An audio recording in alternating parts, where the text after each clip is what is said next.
Scenes.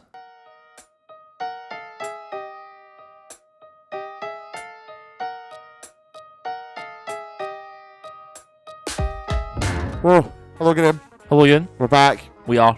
Every time, All the time. we're back. Yes. It's another beautiful day.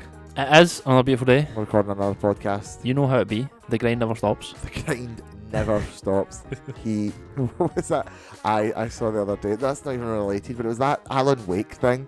Right? Where it was like your bitch too bad, your smoke too hard. What the fuck is that? I don't even know. It's just people keep applying it to different characters, but it's like Alan Wake, you have to stop. You smoke too hard. Your bitch too bad. You're fit to fly. They'll kill you. Yeah. I saw that for it was like a Kirby or something like that. Brother. But no, we're grinding again. Mm-hmm. We've got some fun and exciting games planned today. Oh my. It's been a sort of I was just say a turbulent week. It's not really been turbulent in a lot of ways, but it's interesting news. Yeah. Interesting news happening. There's back and things. People are. There's photos. You know, of people about. I don't know when people are going to listen to this, but the first top of the head thing we'll say is like, rest in peace, Carl Weathers. Rip the boy. Can't Dylan. believe that happened. That's just like a You son of a bitch. like Mandalorian Predator, like The guy. Arrested Development. Rocky. Baby, you got a stew going. Like, Oh my god. oh, you need to watch Arrested Development. It's good and he's good. He just plays himself. That's the best joke. It's like Carl Weathers, but just this version of Carl Weathers just is obsessed with food. I mean, it could have been. I don't know. But he was an icon. Yes.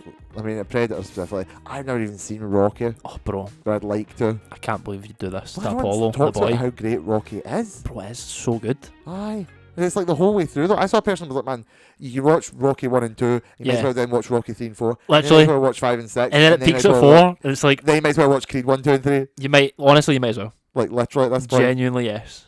So mad respect to Carl Weathers on that one, God. I will miss the guy. His final performance apparently, or okay, I don't know if it's his final one, but Mhm. he will be featuring in a Super Bowl ad. I did see this, so we'll see him there. I hope it's not like a bad one.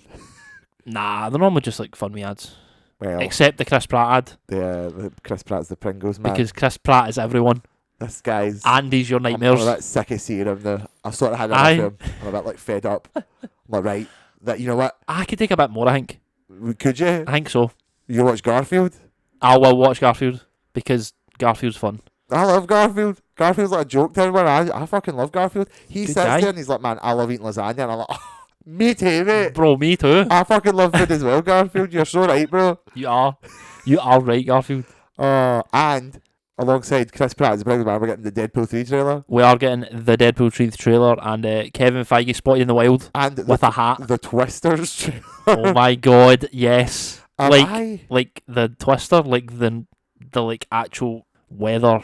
Yeah, you sequel to the movie Twister. Actually, it's a sequel? Yes. Oh my god, let's go. I'm afraid so. Bro, Every movie's got a sequel now. let's go. Do we want a Twister sequel? Sure. Soft reboot? Who doesn't love a Excited wee for natural Ghostbusters disaster? Frozen Empire? That's a different story. Hold on. Wait a minute. Back it up. Aye, you were right with the Deadpool cat. That was the Saturn. or was it? Logo announced Bro, we're here. in the wild. I feel like we just know so much about this. We've got fucking Matthew Vaughn, director of the critically flopping Argyle, telling us that it's going to save the MCU. And I believe him because it's Deadpool. Yeah. I was going to say, I don't believe him because he's Matthew Vaughn. I guess not. Probably not. Maybe. I don't know. I don't know if we hate Matthew Vaughn or not, because he seems to make I good think we movies. like but then Matthew Vaughn. whenever he talks, it's like sharp. Like, Ah. we should just completely reboot Star Wars. And I'm like, fuck off. That's a hot take. Like, That's a don't say that. controversial stance. So now he's like, oh, well, Deadpool will save the MCU. And I'm like, you just released Argyle, bro. Like, don't you talk. Man just wants people to see his film. I bet it's a good time. Most critics and most people I've talked to don't Bro, agree. people say if you like Sam Rockwell, you like this film. Well, I saw Sam Rockwell was sound a better agent. Go see Ant Man 2. I don't know. But he wants to come back. Did you see that? He's like, fucking, I'm here. Why like, wouldn't he, man? Big J Hammer. I was going to say, he's like, great. Hammer time. What if season 2? Like, Oh, bro. let's go. Aye. No, fun games like that. Mm-hmm. Something that's been happening a bit. Oh. Something happened today. Okay, That I don't okay. know if you know about. You wouldn't know about this because you're not in my circles. I'm not in Ewan circles, this is true. Well, you might have known about this. This is a third little thing. This is Okay. the lesser spotted scenes toy talk, which No. is, I like toys. Oh, right, okay, wait. I thought it was like a thing, like it's actually called the Lesser Scenes Toy Talk. No, we're scenes. I know. I've realised that now. But I thought there was a separate account called Lesser Scenes Toy Talk there that you just like. Bro, we've are got on. a fucking parody account already, and it's the Let's fucking go. Toy Guys. It would be. Let's be honest. They just announced a new VHS Spider-Man 2-pack of Daredevil and Hydro Man. Oh, Hydro Man. Yes, Bro. and Frank, the Hydro Man's the winner Obviously. because they Is did it the peak? cell shading for the Daredevil. You know, because he's like, it's kind of Yeah. hard to show you. And but he's like, he's just more black than red. oh my god, that's even I think that's blindingly bright. But like, so look how he is obviously in the image. Yeah. And then yeah, That is how he is in the show. well, yeah, pretty much. But I don't think that translates to like an action figure. Maybe that's just a bad pose for it. But yeah, I get what you're saying. I don't know. I think I'm not keen on in it. some lighting that could be cool. It depends on the lighting. To be fair, I'm not. I think that's more. There's the main promo shot. Like that. Yeah, I I'm think not that's more an issue with like they've committed to doing it for every one of them, Pretty much. Like so the they have Venom to and do that. it. Yeah. Ben, catch this motherfucker. Oh, bro, That Hydro Man is clean. He's pristine. is it similar to like how they do Invisible Woman? It must be, right? Kind of. It's more like that more crystal blue, though. that just came out Right. in the Void Wave, Right. where you can basically see right through him and like see all the joints in that. Yeah. Oh, bro. I think they realised that since people were so happy with Crystal, they're like, well, fuck it. Let's Might do as like well an do it. all-water Hydro Man. Because did you remember the old Hydro Man from the Far From Home wave? No. It was just a guy. Yeah. He had these big water effects. Right. Okay. Like you'd stick onto his hands and legs. Aye. This one's like, it's not even the same effects, but I think it's the same sculpt, to be frank. It kind of looks like, it's either that or it's weirdly enough, the Peter Parker VHS sculpt. I need to kind of compare the heads. But I think they've realised that people liked Crystal. They were like, fuck it, we don't care that it's like a bit weird. Aye. And we're really happy with the end product. So we'll fine, we'll go for this Hydro Man. Yeah. We'll probably see an Iceman soon, I think. Nice, man. Well, it might be in. I don't know if Bobby's in the X-Men animated series. I'm trying to work my way through it before 97 comes out. Are you which actually going to watch it? Like the original 97? Aye. So I'm going through it the now, just slowly, whenever I get a chance or the vibe hits to watch it. I think he's definitely in 97, like the next one. With Bobby? Yes. Right, okay. But I don't know if he's in the OG because there's some promo shots recently of 97 Oh that we yes, saw. there was some like weird, like, I don't even know if it's promo shots or it was like, it feels like they showed someone, Aye. like, here's what it's gonna Someone look saw like. something. Like, wait, they've seen it. It was shown somewhere, like a bit of an episode or like a trailer somewhere a while ago, but it was like closed doors one. And I don't think a lot of it leaked, if any. But now we're getting like fucking like high res Aye, images like of actual- this leak. Yeah, some actual screenshots, which is like kind of peak. I mean, I'm interested. It's weird. The pictures are a bit weird. I really thought it would literally just be the same style, just like with Nah, cleaner it's edges. a bit kind of. I don't know what they're going for. Well, it's kind of so a bit they've more rendered it updated. in 3D, but they're Yeah. animating it flat, so Aye. it's like a 2D effect. But then when that one image got leaked, it was like, oh shit, that's like I get it, it's 3D, but not in a bad way. Aye. I'm kind of fine with it. I want to see it in motion. Aye, it probably look better in motion than what Yeah. it would just kind of still image. Well, it's either that or I just like because that'll help me smooth it out. Like Yeah, aye. on flat, I'm like I can kind of tell it's like 2D, 3D, but see when it's moving, it might be like, all right, the whole thing it flows. Aye, it 'Cause meshes a bit I've seen better. this stuff before.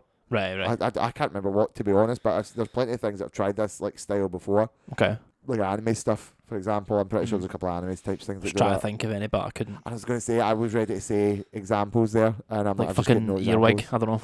What? Earwig, The Witch, or whatever it was. Oh, no, that's full 3D. I know, but I was thinking like something like that. Well, I might have been like a Ghibli one. Boy in the Heron type. Mm. For some reason, my brain's telling me they did it in One Piece recently, but I'm getting absolutely no basis for that. I've got no proof on that. Bro. Although, speaking of One Piece, fucking One Piece. posted today, like, man, we've got a wee Valentine's Day treat for you tomorrow. Like, the Oh. chef's cooking, literally. They got the chef, they got Taz Skyler. He's like, The "I'm chef Sanjay, I'm the order? chef. I'm cooking. And then they're like, man, come back tomorrow, we'll see the little Valentine's treat. Oh, And I'm like, bro, what was he cooking? what was he cooking? He looked like he had sausage, but he may also have, like, a cast reveal or something. Oh my god, season 2. Well, that's what I'm thinking, because it was a live action one. I'm not even joking, it was Right. like the live action Sanjay. Aye, And he's like, aye. I'm cooking. And I'm like, oh, you're cooking because he's the chef. And what does the chef do? Cooks. He cooks. He cooks. So I'm like, I don't know, Robin. If it's Okay. Valentine's Day, like I Yeah. feel like they would maybe just cash in and be like, oh well, like who's like a lady with big gazungas for Sanjay? Go like, oh wow, wowie, like Maybe. fucking Could be. Valentine's Day. I love those gazongos. Let's Like go. I'd much rather just see what Chopper looks like. I'm just desperately like waiting for that. That's last episode, season 2. Well, no, it's not. It's literally the first episode. Yeah, but like they're gonna delay it. What do you mean they're going to delay They're it? just gonna delay it. They're Why just not? going to swap Robin and Chopper. Yeah. Because basically the way season 2 would theoretically end would be Mm. with like, because Robin gets introduced as a baddie, Right. kind of, but she like sometimes helps them. It's like, oh, what's her deal? And then at the Okay. end, after they defeat like Crocodile, who's like the boss, Right. like who was Robin was working for, like they literally are, like on the boat, and then she just walks out in the boat. She's like, "Hi, I'm here. I'm just fucking joining the crew now." And they're like, what? You were at a band pot 5 minutes ago?" Aye. So people are like, "That's where season 2 should end." Right. Okay. Just swap Chopper and Robin. Yeah. So Chopper's the band now. Robin's the doctor on the fucking snow island with the guy who munches shit. Yes. Chopper's the hot lady. There you go. Do they still do the same powers, or does Chopper have the thing where Robin can like fucking send her hands and eyeballs all over the joint? Same powers, so you're gonna need to rewrite a lot of it. I feel. Right. A substantial amount of it. Oda needs to have oversight. I think he's got his nose in. Aye, I think so. Tell you one show who does not have creative oversight from its original creators: Avatar: The Last Airbender. Avatar last. It doesn't because they removed the women hate. Well, so they left ages ago. I Right. remember this when the original creators left, and we were a bit like, no. Right. That's surely not a good sign. And now they're by the way, we like literally gutted Sokka's character arc by like removing his sexism, which was quite literally his character arc of that point in time. Yeah. Then they were like, we've cut out all of the piddling about because we're just going for a straight streamlined story. Okay. I'm like, here's the problem though, that's literally like the joy of Avatar is the piddling about a wee bit. Damn, man. Like, it is always going somewhere. We but actually need the filler. well, if you're going to be like, oh, we're going to do a live action one, and to necessity that we need to cut out the piddling bits, it's like, don't do a live action then. Like, if you need if part of your process involves gutting the show like this, you should have gotten the process. This is my problem with live action adaptations. Do you know what I mean? Well, that's why One Piece is so good, because it doesn't really skip much of anything worth it. The only stuff it skips is like true filler. And it's like, even in the context of people watching One Piece, it's not like they inform anything about the characters. They just have like funny little moments. Like they don't go to the fucking island with like the guy in the treasure chest on it, and it's like a funny moment, but it's a bit like, well, we didn't really let in. It was just a continued funny moment. Okay. Avatar's, a lot of that's the piddly about does inform the world and the characters and all that quite substantially. In varying ways. I'm sure there's one or a couple of things that will like get cut out of the live action that you genuinely didn't need. It's like, if it's fine. Yeah. The one thing I know about Avatar, I was talking to people this other day, like, it's actually so shocking. I don't really know Avatar: The Last Airbender that well. Me neither. I never watched it. Me neither. I had a toy of it, weirdly enough. Right. Don't know how I got it. It was this crazy old man. His name's Boomy, I believe. Chad. But I know about the Secret Tunnel song. There's an episode I know they go through the Secret Tunnel, and there's all these like musicians, and there's a song about it. And I even watched a clip because there was an orchestra, and the song was literally like, it's like, oh, two lovers, like they had to like find a path to get through the mountain, and it goes pure like, it's like, and then some other words I don't remember. Secret tunnel, secret tunnel. Amazing. I love that, and I'm like, if they cut that, like, it's dead ass over. Like, get out of the kitchen. Like 0 out of 10. Never watching again. Gas isn't even on. Damn, bro. You're fucking chopping thin air. There's nothing in the fucking bowl. Like, fuck, bro. So yeah, I'm not confident in that anymore. My confidence in that is shot. Okay. I mean, I don't know how confident I was in the first place because I don't really have, like you, some sort of reference point for it. I don't really know. Apparently it was peak American animation. I have like slight reference. I've just had people tell me it was good. Dave Filoni's like thing before this. True. Not like it was his only thing. I don't know if Dave Filoni was like, it was his thing. No, he just worked on it. Aye, he cut his teeth quite substantially on it in a quite successful way. I believe a lot of I've had people say like, oh, well, this was like a Dave Filoni thing. It's like, okay, well, peak, like, okay, makes sense. Sometimes the guy can do something like it's possible. Wow. So the other thing that happened like literally the day, bro, was set pictures. Set pictures of Netflix's. Disney Plus's Daredevil Born Again. Daredevil Born Again. Just clear in name 4K only HD quality pictures of the new Daredevil suit. Oh, I didn't see this. Bullseye in costume. Oh, I didn't see that. I saw young Matt kissing a lady. Yeah, who wasn't Karen Page. Who wasn't Karen Page. So what's happening there? Karen Page is getting fucking plonked by Bullseye, probably. Well, probably, and you know that makes sense. But also, like, could we just kill Foggy instead, though?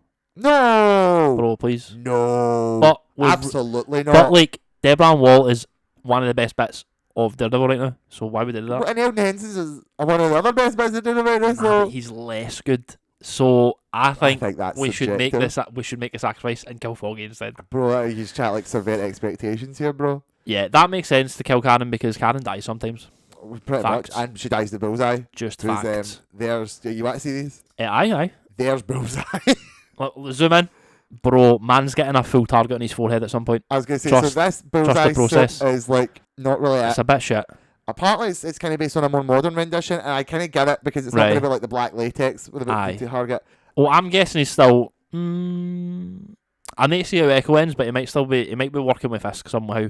What do you mean, like, you need to see how Echo ends? Because I don't know how Fisk's going to be at the end of Echo. Oh, right, okay. So I need to see where he's at. Do you know what? Even having finished Echo and liking it substantially, I'm still a bit like, oh, I don't really know. Right, okay. Well, literally the post credits Echo is like, here's like what's going on next. Here's like where Fisk is going next. 'Cause Right, obviously, okay. like that's another thing people like misgive about Echo. They think that like Echo's the one to deal with Kingpin, but Right. it's more like how does Kingpin impact Echo's journey. So by the end of Echo, we just have Kingpin as a character and like what's he doing now. Right. So I suppose at the end of that, I know what he's going to do, but I don't really know how he's going to go about it. Especially in Okay. reference to like, if this is just, I mean, it is the same guy, it is just Bullseye for Daredevil Season 3, so like, Aye. how do they pick that back up? Peak Dex. So I'm not keen on that. I tell you what I'm keen on. Oh, this suit. Is that a good suit? Is that a sexy Now, suit? the lighting's a bit odd, Right. and I think they had to do things with the colours to like make it work, because you know what they do? You know they fuck with colours in the real thing, so that when they're colour grading it in the Aye. post-process, Aye. but still... If it looks like Daredevil Netflix, like peak, let's go. Right, I need you to zoom in a bit more. I like that it's more red. Can I just give you the phone? Nah, that's fine. I like that it's more red Now, because... that's no Charlie Cox, that's the one Aye, that needs to me. I just that's know the that's not stunt. him. Yeah. And the lenses probably look a bit odd because they need to make it like Aye. people can actually see it. I like it. I miss the DD. I still want a People are DD. still like people are pure. I But- it kind of looks like dead, like that's just Deadpool for the bottom. A wee bit. Aye, but I do like it. I like that it's less black in the middle, less combat armory. People said that's like your DDs, these belt buckles. That's kind of nice, but like, I don't nah. think that's intentional. I need it on the chest. No, I'm hoping for a DD soon. But yeah, I agree with that part. Like, the more I look at the middle, I'm like, yeah, it's good that it's more red. Yeah. And you know they've kept the cowl. The cowl's like a peak design. Cow's nice. Cow's peak. I like the Like peak. they've really got that one keyed in. Just chuck a DD on there. Aye, come on. I don't know what the version of logos is in like the MCU. I don't know if there's just this implication that it just kind of looks Well, stupid. some just like can't not have it. Like Captain America has got a star in the middle all Aye, the time. Spider-Man aye. does have a spider all the time. And those ones are like, they make more sense because it's like, Aye. well, it's a spider. Aye, and it's that's like not too bad. I don't know why. I don't know their version. They just don't go comic enough, really. Well, someone said they don't. Which is where Deadpool wins because it he is just goes going. comic. Well, Deadpool 1 and 2 obviously went quite comic, and Yeah. then 3 seems to be He going seems to be going that way as well. extreme comic, which is where we wanted to go. I was going to say someone said that they don't want, that Disney doesn't want people googling Daredevil chest DD. Why Or, not? like, or Daredevil chest double D. Oh my god. Daredevil with huge boobies. Sonic X Shadow Generations. like, Damn, bro, that Generations Could is be. holding things on. it is. Oh, right. Well, that was key update. That. And the last thing I Mm. think is worth mentioning is just this situation with Microsoft. What is happening, Ewan? So, like, literally, I woke up the Explain other it to night. me. I'm sleeping soundly in my bed, and I wake up and I'm Right. looking on Twitter, and it's like, oh, by the way, this was like a week ago or so, a Right. while ago. They were like, they might fiddle with bringing something like Hi-Fi Rush to the PlayStation and the Switch. That makes sense. Oh, okay. I mean, it was successful, but it's more indie. It's not like in-house. Still, about, still they've got very few I think it's still exclusives these in-house, days. right? Well, I think it was like I think it's still a it's Microsoft like a owned Microsoft studio. Game Studios thing, but Aye, it's like aye. it's not like Bungie. Oh no, it's not. It wouldn't be Bungie anymore, I suppose. But you know how Sony has like Well, I think they like own the development studio, right? yes. Right, So aye. it's and I have tiers to them. Like when you Aye. look at Sony, you've Right, got right. like, So it wouldn't quite be Santa Monica making an no, Xbox game, it'd be like, but it's it'd be like Sucker Punch making an Xbox game. no, it'd be more like Housemark. It's like who's Housemark? And Right, you tell right. them like, oh, they've made like this game and that game. Like, oh, okay, Aye. I get that. Like It'd be like Kojima making an Xbox game. No, because he has made an Xbox game. Aye, but like he's no quite just Sony. Maybe, He's- but he's also it's- not owned by Sony. Aye, it's like a less. It's like under AAA, above indie in that space. Yes. Aye, it's Yes, somewhere yes, there, yes. right? Double A. But not auteur. Aye, aye. I Well, think aye. Kojima's obviously said you get AA, AAA, and then auteur. Kojima could release his own console, Ewan. It They wouldn't probably matter. could. The Kojima box. The Kojima And it box. like unfolds. Bro, he get the Lego Dune Ornithopter. and I'm pissed. Origami. Bro, he gets everything. He does get everything. Fuck up this guy. He just phones Denny and he's like, "Can you get me that?" And he just like, "Aye, I'll send it to Bro, you, bro." literally, he's like, I'll send you the thing. Aye, Um, I'll get Duncan Idaho to drive it to your house. I was fucking watching that trailer as well for Death Stranding 2. There's a bit of news. We get the full trailer for Death Stranding 2 on the beach. True. And On it's the like beach. fucking stop motion puppet that looks like German director. Bang. Bro, Fucking George Miller. Bang. Ellie Fam. Fanning. Bang. bang. Wood. Should we have connected? I don't know. Like Troy Baker as the Joker. Shredding. But Bang. like no, the time that Troy Baker was the Joker. Treading.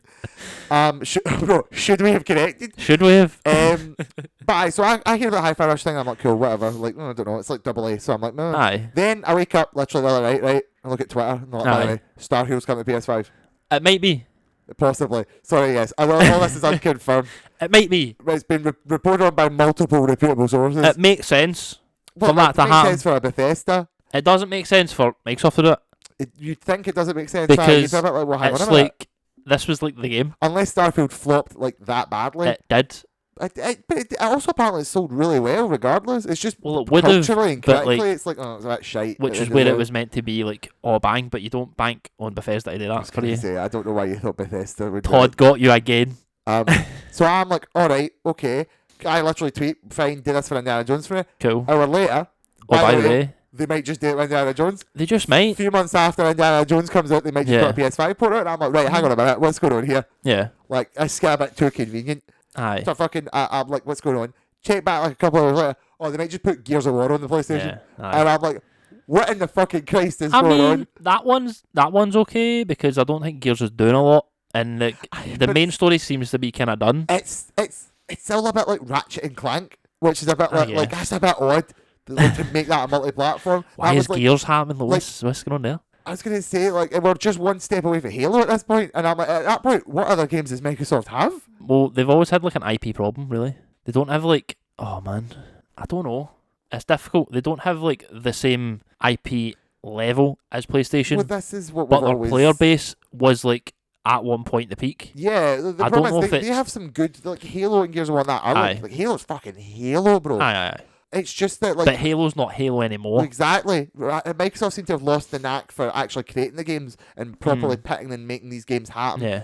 Uh, I think like in the next few years you might see that change, or you might see at least some sort of battle. You think of, Microsoft like, might try again? Of like equal power, because they bought up all these studios, and all these studios have been developing games for Well, yeah. 2 or 3 years. But then this is what I say, this is why I don't have a lot of respect for it, because PlayStation have like, well, like, oh man, Sucker Punch, you made like a good game. How about we buy it and we'll keep making you keep making these great games. Aye. Whereas Bethesda, with the Xbox, is just a bit more like, fucking, we can't make games anymore. Fucking get Bethesda, get Activision Blizzard, and we'll just say, well, like, this is a Microsoft game now. I don't think it's negative that they've done it necessarily, because Microsoft You're the Game guy who Studios, fucking bitched and moaned when Disney bought fucking Marvel and Star Wars and that. Now you're telling me it's True. fine that Microsoft have monopolied. they haven't monopolied though. Well, they did buy the people who make Call of Duty. They did, but they promised that that's not going to be exclusive, and they had it in a court. And they pinky swore they weren't going to... They had to have it in a court. Oh, bro. I don't necessarily think it's super negative that it's happened, because, well, and the fact that, like, I think Microsoft Game Studios have actually made really good games, and Such as? like Forza, Okay, I did forget about Forza. they have. I think they've got the best racing games. Yes, Forza's Forza. the best racing game. And sure, you might say like it's not a massive like audience or market, but it still sells pretty well, and it's got a dedicated kind of fan group. Agree with that. Like, Exactly.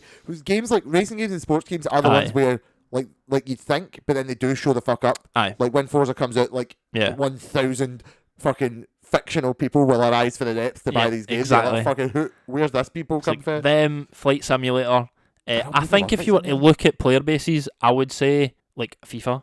It's probably a lot Yeah, closer. more people seem. Well, I've always treated the Xbox as the multiplayer console. Exactly, and I think that grew out of 360 because everybody played on 360. Yeah. It was all Call of Duty all the way through that era. So I think a lot of them just stayed with it because it was Plus, that's where when it you was. started. And like Xbox's party interaction systems were like just so much better than PlayStation's at the time. Yeah. Like I don't understand how. I don't even think it's changed that much for PlayStation, which is like a bit sad. Yeah, PlayStation seem to they seem to just constantly try and nibble away at it, and it's always just a bit like Aye. lacking. It's a bit like, oh, I've got to use this. I know, and it's like just Xbox had it, so just do that. Pretty much. Just do that. So you're right there. Like they just were the multiplayer kind of platform at the time. So I just think buying all the studios, I don't think it's necessarily negative, because PlayStation still have a big chunk of studios, and like there's still more studios to buy. There's still True. studios that want to exist independently. Yeah. And Nintendo aren't an issue. They're literally playing their own game, Ewan. Because they're off in their own fucking galaxy. like you could say like, oh man, PlayStation have got like the best first party like lineups, but Nintendo I think are unmatched still in that well, department. yeah, I mean they've got the power. Even of, like, if the games aren't great, well, IPs are just that like, good yeah, anyway. like Pokemon, the games are like dire now, Aye, but like but that's Pokemon's Pokemon. still fucking a juggernaut. Aye, It will literally fucking bowl over like Yeah, God of War exactly. at like a fucking financial, like a public perception level. Precisely. Which is why Nintendo don't need to try or worry, because they're Exactly. like, we can just crank out a fucking Mario game Aye. or a Pokemon game. But then I'll give them credit when they do still try. Like Aye. Wonder, great. I've been playing the Mario RPG remake, great. Like, Yeah. Tears of the Kingdom, allegedly great. Allegedly great. I've played an hour and a half or something like that. Oh, what was I going to say about Nintendo? Aye, even when when the Wii U launched and they were like, "Yo, It's we fucked, need bro. to take a pay cut, man." We paid this a wee bit, aye, we actually, fucked as it. a matter of speaking. But they've rejuvenated, they've recouped now. So we just need to see what they do next. And I don't think they're in any danger really, because they've got the Mario money from the movie. They're doing a Zelda movie, I know the whatever movie that's about, lifestyle. right? So I just think Nintendo will only go for power to power. Microsoft is right now probably the lowest they've ever been. Well, this is the bombshell. Now, Go this on. isn't a confirmed report. This is actually people just speculating based on the information we've got, right? Drop it. So Microsoft are like, fuck it, keep PlayStation and Nintendo or whatever as much as we can, multi-platform it, fuck it. People are saying, what reasonably do you think is the odd Microsoft drop consoles and go full publisher? Listen, So Sega. I think it could happen, but I think I saw a video last year maybe about Game Pass. Mm-hmm. Now, I think Game Pass is a net win.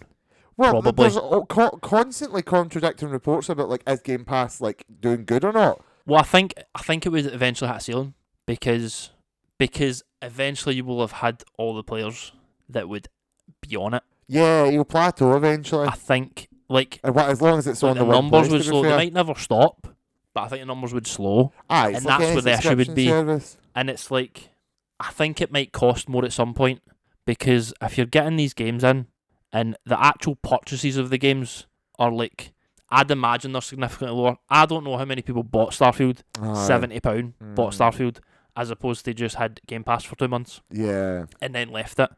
So I think that could impact them in a negative way. But that's where I think when they eventually get all the games out from the developers that have been working on it for 4 years, it might give it a boost. But then again, it might slow down. So it might be this constant cycle of trying to get everybody to buy into Game Pass. But then this is what I never get. Why would you buy the game? I get that if you for instance, if you were only ever going to buy Game Pass for 2 months, you might as well buy the game, Yeah. because then you would just have it. Yeah, I think the reason I buy games physically, I mean, obviously it's not like I have an alternative. Aye. 'Cause I'm on PlayStation, absolutely not. Their Game Pass I don't agree with it. It's not quite there yet. You No. can't tell me you can get Game Pass Ultimate for a fucking quid on Xbox. Aye. And then PlayStation's bro, you see your yearly charge of £60, you want to try £3,000? I'm like, cool. Aye. Okay, I know I don't need to go that high. But the point is, I buy them, but then there's the joy of ownership or something. The problem with Game Pass is it's all temporary. Yeah. It's a bit why would you buy a Blu-ray when you can just buy the thing digitally, where you can watch it on Netflix. Amazon? Aye. And that's why probably game sales are going down anyway, because a lot of the common people probably don't care about that Well, no. unless Exactly. they're dedicated to something. Exactly. I will say that brand recognition matters for Aye, games aye. a lot. Yeah. I'm gonna buy the new Pokemon either on the store or physically, just to physically own it, Aye. because it's Pokemon and I like Yeah. the Pokemon games. Spider-Man 2, and I'm I want Spider-Man. Aye. I will say that's kind of in my head that fucks me, because they're now taking physical games out of special editions. Yeah, So it's which like, is do you a want to buy weird practice. it's why do you want to buy a physical collector's edition for a digital game? And I'm like, Aye. can you not just offer me both? Aye. Why can't I just have them together? Literally. If you're already giving me a digital code, you might as well give me a disc and give this to somebody else. So remember, that's why they're cranking doing it. I wouldn't. I'd keep it. The point is, there's recognition and support of a brand and the quality of ownership of something. Yeah.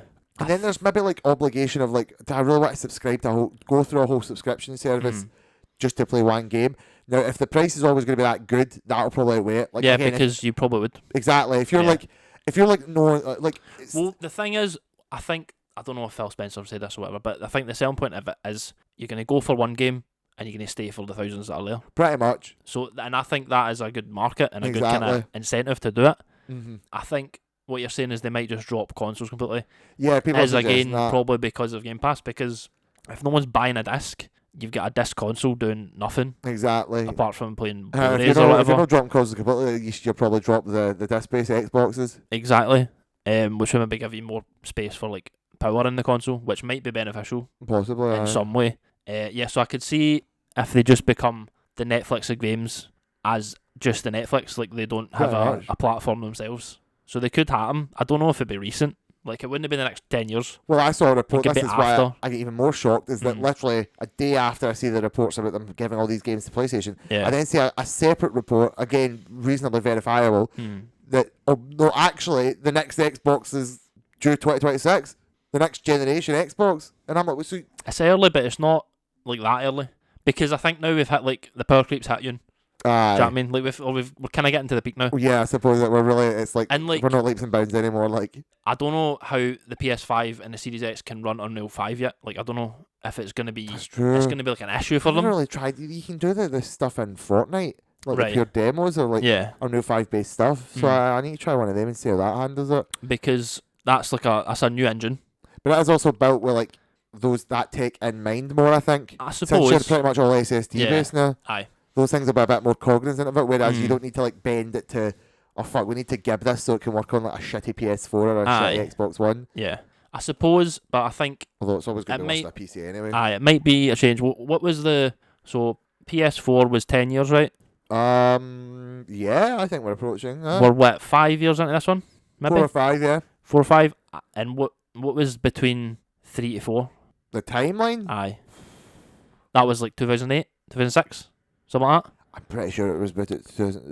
The 3 and the 4, I believe, was like 2006. So what was that? 12 maybe? 10 again? Right about there. Yeah, I think you're talking the right area. So I think No less than like 8. aye. So I think eventually the cycles would become iterative in that way. Like it might be 2 years before the next one after this, like something crazy like But that. it's also functionally not that different because we're Exactly. really pressing our head against the wall Aye. here. Like last year's 2 on the 4 and the 5. I don't think it's a massive difference No, because 2's already pushing the 4 to the max, no, exactly. and the 5. Have we seen the 5 push to the max? Not yet. No, But absolutely not. I think the deeper. Well, obviously, Last of Us 2 came out. It's the end of the PS4. Yep. And that's when it's getting pushed to the max. So obviously, when you get to the end of the cycle, developers are kind of sussed out what we're doing with you'll it, see what's the and absolute we ultimate. can't push it to the kind of the maximum. So in the next couple of years, maybe it's Wolverine, maybe it's Spider-Man 3, maybe it's God of War 3. You'll probably see it like hit the cap. Horizon 3. Horizon 3. Wow, can't believe it. Maybe they'll Ghost of Tsushima 2, to be fair, that has to happen. That could do it. I wonder So you what's might like see a them projector. kind of hit the peak, and then we'll just need to level up for there, and kind of get closer to PC, but you won't really get really that Oh. close to it. Aye. But that's where Sony are kind of. Well, they're both kind of good at putting PC games out. Like Sony do it like a bit too late. Yeah, Like they're with the now ports. sort of a weird, like, we're finally porting, but then a lot of people are still happy, I guess, because it's exclusivity. Like, it's like, oh, finally we can get our teeth into this. I guess I do think it's too late, but maybe it's just the time to do it to It port depends it. on what the situation is, aye. But I mean, they're doing, Xbox like, have obviously got their PC Game Pass as well. yeah, aye, Xbox is like day one. It's basically simultaneous at this point. Yeah, I just don't know why they've not ported Bloodborne yet. Sort of thing. because they hate Bloodborne. Really, they do seem to hate Bloodborne, even though it's like, Yep. like literally everybody like is literally absolutely like at Sony's feet, like fucking blood streaming in their forehead. Like, bro, we love Bro. Bloodborne, and they're like, man, I just don't know about it. Like, I just think like FromSoft are busy doing something. I don't know, counting. bro, the Elden Ring mobile port. Did you see that? The Elden Ring mobile port. The DLC is meant to come out this month, What? apparently. Fuck off, Aye, bro. But- What about what? aye. The DLC is meant to come out this month. Not like announced, obviously, but like would make sense for it to come out this month. What? Aye, man. I don't know. Bro, they can't just announce it and release it. And, like, I don't know, what, bro. they did that for Valhalla. To be I think honest. they would need some sort of build up because it's the Elden Ring, bro. That is the It's Elden the Ring. Elden aye. Ring. So I don't know about that, but man, I don't know. Game's weird. Gaming's weird. It's a really weird state. There. I'm The really, Switch 2's out this year. I know people are saying the Switch 2 is like as powerful as a PS4, which I mocked when I first heard that. But in fairness, if it's still handheld, something as powerful as Aye. a PS4 handheld, that's Aye. like actually quite good in retrospect. Yeah. Can they make games for it? Aye, definitely. The Metroid Prime. What? Sorry, better question. Can Game Freak make games for it? No, they can't. No, They can't make absolutely games not. anymore. They've been killed. Where's my Mario 1000 Year Door remake? I'm fucking waiting on that, bro. They should probably be taking out the game. Power World probably is fucking like Oh iced man, them, mate. they killed them, bro. Power World on the Switch 2, day one.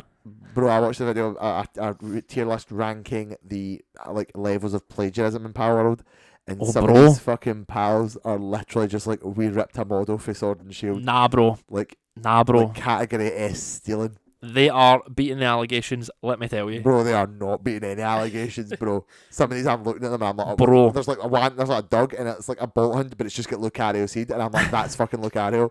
bro. There's one that's literally got the exact same hair. The most egregious one is literally a Serperia with like Primarina's hair.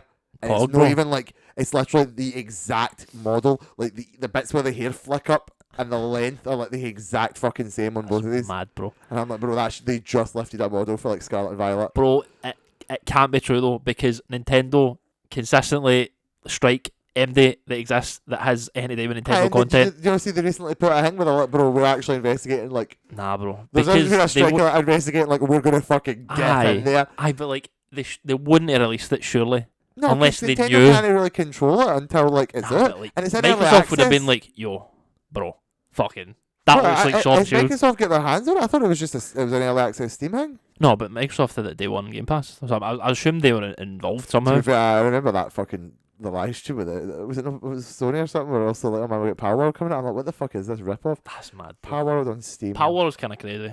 It's nothing that I'm involved It's in like though. shit to me, to be honest. I don't really care. Windows, Xbox One, Xbox Series X. There you go, bro.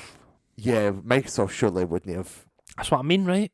Like they wouldn't agree like that, and they're mates with Nintendo. Come on, we can't jeopardize the relationship, boys. I was going to say they are like weirdly friends, even though like they're like, oh, we're besties, but we will never, as we fucking live and breathe, have Game Pass on a Switch. Probably not. I'm like, alright. I mean, Like, I wasn't asking personally, but you're like, by the way, I'd kill Phil Spencer. let bro cook. Like, if you let me, he might be my best pal, but I'd kill him. I'm like, right, like Sakurai, like chill, bro. fucking like Miyamoto, like what are you doing? Sakurai would be best mates with Phil Spencer, man. I think he would be. Do you know who I think Sakurai would probably be good friends with? Kojima. Yo, Kojima, Sakurai, and Tetsuya Takahashi need to sit in a room together. Who's Tetsuya Takahashi again? Xenoblade. Oh, right, yeah. Bro, Let they them need to cook. figure out what's going on. They're in charge of all the games from I now do on, feel right? like we could get Sam Porter Bridges in the next Super Smash Bros. I think there's got a chance, Shun. I can't even lie to you. There's Is got it a the Solid chance. Snake? Snakes in it. With We're Snakes getting- in bro, Smash Bros. Hang on, Snakes what are we in talking about? Smash. Snakes in Smash Bros. Snakes in Smash. Why are you sounding confused, man? Well, Snake is I in was gonna say Smash. Sam Porter Bridges is like confirmed at this point then. Bro, Norman Reedus in Smash. I love the idea of have you seen the sort of the meme about Smash Bros. Brawl where it's like you pick like the character and then it like plays like a shitty like soundbite through your Wii remote. like back in the day you'd be like, oh, Mario, and then like you'd hear like fucking like, Yo. let's go like through your Wii remote. I keep seeing people just do Bro. that for like different characters. Like Fucking hell, man. it's just like I can imagine like fucking like Sam Porter Bridges. He's like, oh, I hate deliveries or something like through his like Norman Reedus like through your Wii remote, right? My God. Oh, Terrifying. man, fucking right. Well, we'll watch that unfold a wee bit. We're in a bit of a Aye. developing situation, but you know. Developing, bro. So speaking of tier list, I was your tier list a minute ago. Oh my. Tier list of Power World stuff, but Tearing. I'm gonna use that as a segue to go into like what I would argue is the main thrust of this episode. Oh my. We've been talking for a bit longer than I kind of thought. I think we're doing all right. Nah, slightly maybe- longer. We maybe didn't really 40. start recording until about like 8 minutes. Aye, I'm about 40 minutes. So, well, this won't take as long as say the MCU one. Hopefully not. Hopefully not. Sorry in advance. We're starting with Rebecca. good intentions, you know, As we do every time we record. every single time. Oh, we're ain't I a stinker? So we saw Aquaman and the Lost Kingdom the other day. We did, Ewan. That marks the end The end. of the DCEU. It does. It was a time in our lives. These were some of the movies of all time. These were definitely some of the movies. I'll tell you, it was definitely a time of our lives. It absolutely was. We were in cinemas from hours between 2 Yes. to however long Aquaman and the Lost Kingdom was. I- Felt like 5 It was hours. a bit long in the tooth, wasn't it? I was in the movie theatre for a majority of these releases, which is a fact you might want to know sometimes. I don't know. But no, I saw quite a lot of these in cinemas. Pog. Got quite a lot. I also like just didn't. Exactly. There's some on this list that neither of us have seen. Yeah. There's some on this list that one or the other have not seen. Mm-hmm. So you'll see that when we get there, I guess. And yeah, I mean, we did say we would do this a while ago. We're gonna do a bit of a postmortem on Exactly. the DCEU. We're going to analyse. I think we all know what went wrong, what went right. I was gonna say what Some may think some more went what right than others. realistically went right. Well, opinions may differ We've greatly got on this opinions, so episode. we're really preparing ourselves. Graham's on the energy drink because Man's here. this is Graham's fight to win. To be honest, I would say so. Do you know what? DC gets a bad rep. this is And do you know what? It's absolutely deserved. But I think they get hard done by sometimes. Like I'm God's, I'm MCU's like strongest soldier. I'm like Yeah. Kevin Feige's strongest soldier. But like I'm like Balder in that one Thor issue where he's like got the guns and he's like shooting everyone. And Ewan is like the MCU and the army's trying to take me out. That's me right now. oh bro, you're like Rorschach and Watchmen. Bro, I'm not locked in here with you. You're locked in here with me. bro. Like you're about to fucking. But Watchmen is obviously DC as well. So, True. yeah. So yeah, we got a wee tier list situation here. Yes, indeed. At the start of this, Okay. do we look at it on an overview sense? Um, You know, what is the DCEU first of all? How Well, do we define it? I would say, Ewan, it's Warner Brothers and DC's answer to the growing popularity of the MCU. I don't think that's an unfair assessment. No, I think it's perfectly accurate. I It think was to be expected, by all means. exactly. I think it starts off well, Okay, yeah. and then we become a bit too reactionary as we go on, and I think that is one of the downfalls of the DCEU.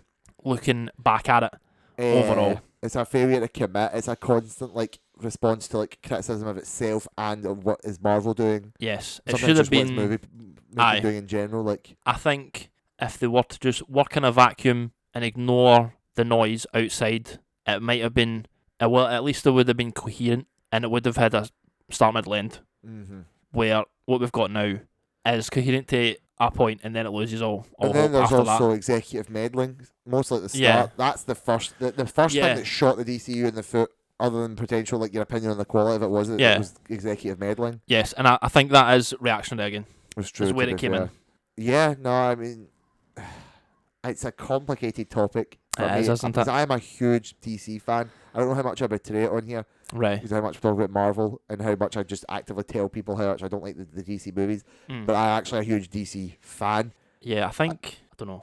I think Batman's my favourite superhero. you probably The know Flash as more well. than me, but I feel like yeah, but this is the autistic info Yes, sponge where I'm definitely. just watching hours Aye. of fucking comics and our interest definitely can diverge on both sides of the comic spectrum. True. Yeah, so that could lead to some interesting. But you've got some really thoughts, I great. guess. You've really well read, so I might know more about it on a factual basis. Yes. But you've read shit. I've You've read- read Swamp Thing. Yes, Which I've is read fucking things. If I can retain the info, I don't know. But But I've read them once with my eyes and seen the sites that were to be No, beheld. You've done a lot more research. I just happen to have a lot more raw information Yeah. to hand, Mm. for better or for worse. And I'd say DC is a lot more complicated than Marvel because of Yeah. constant crises happening. Yeah. And Marvel at least Reboots, has a rewriting. through line Exactly. all the way from the 60s to now. And I was going to say that, which is the one thing, the MCU even as well, Mhm. you can't fault the fact that the MCU has kind of stuck quite aggressively to a path. Yeah. I think the problem is with post Endgame, we don't really know what the path is anymore, Mhm. but clearly someone behind the scenes maybe does, and they seem like Aye. they're having to react to actually having bricks thrown at them. Right, yeah. The DC's fucking Marvel made this movie. We now need they made Guardians of the Galaxy, so we now Aye. make Suicide Squad. Mm. Which is not direct, but you know what I mean. Yeah. Whereas Marvel are oh god, there's a fucking global international pandemic that's gonna fuck with us, or the writer's strike. Aye.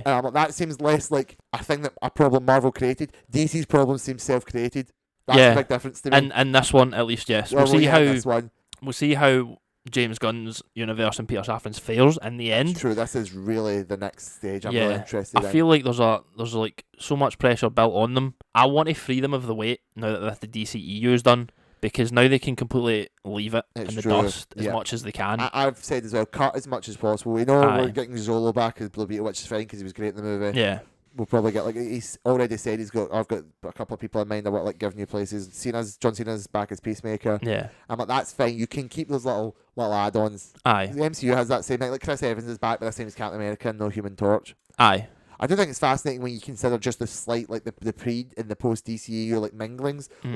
like the Christopher Nolan Batman movies Yeah. pre DCU, and then coming out of this DCU we'll get the Matt Reeves Batmans, and Yeah. they're probably some of the best superhero movies ever.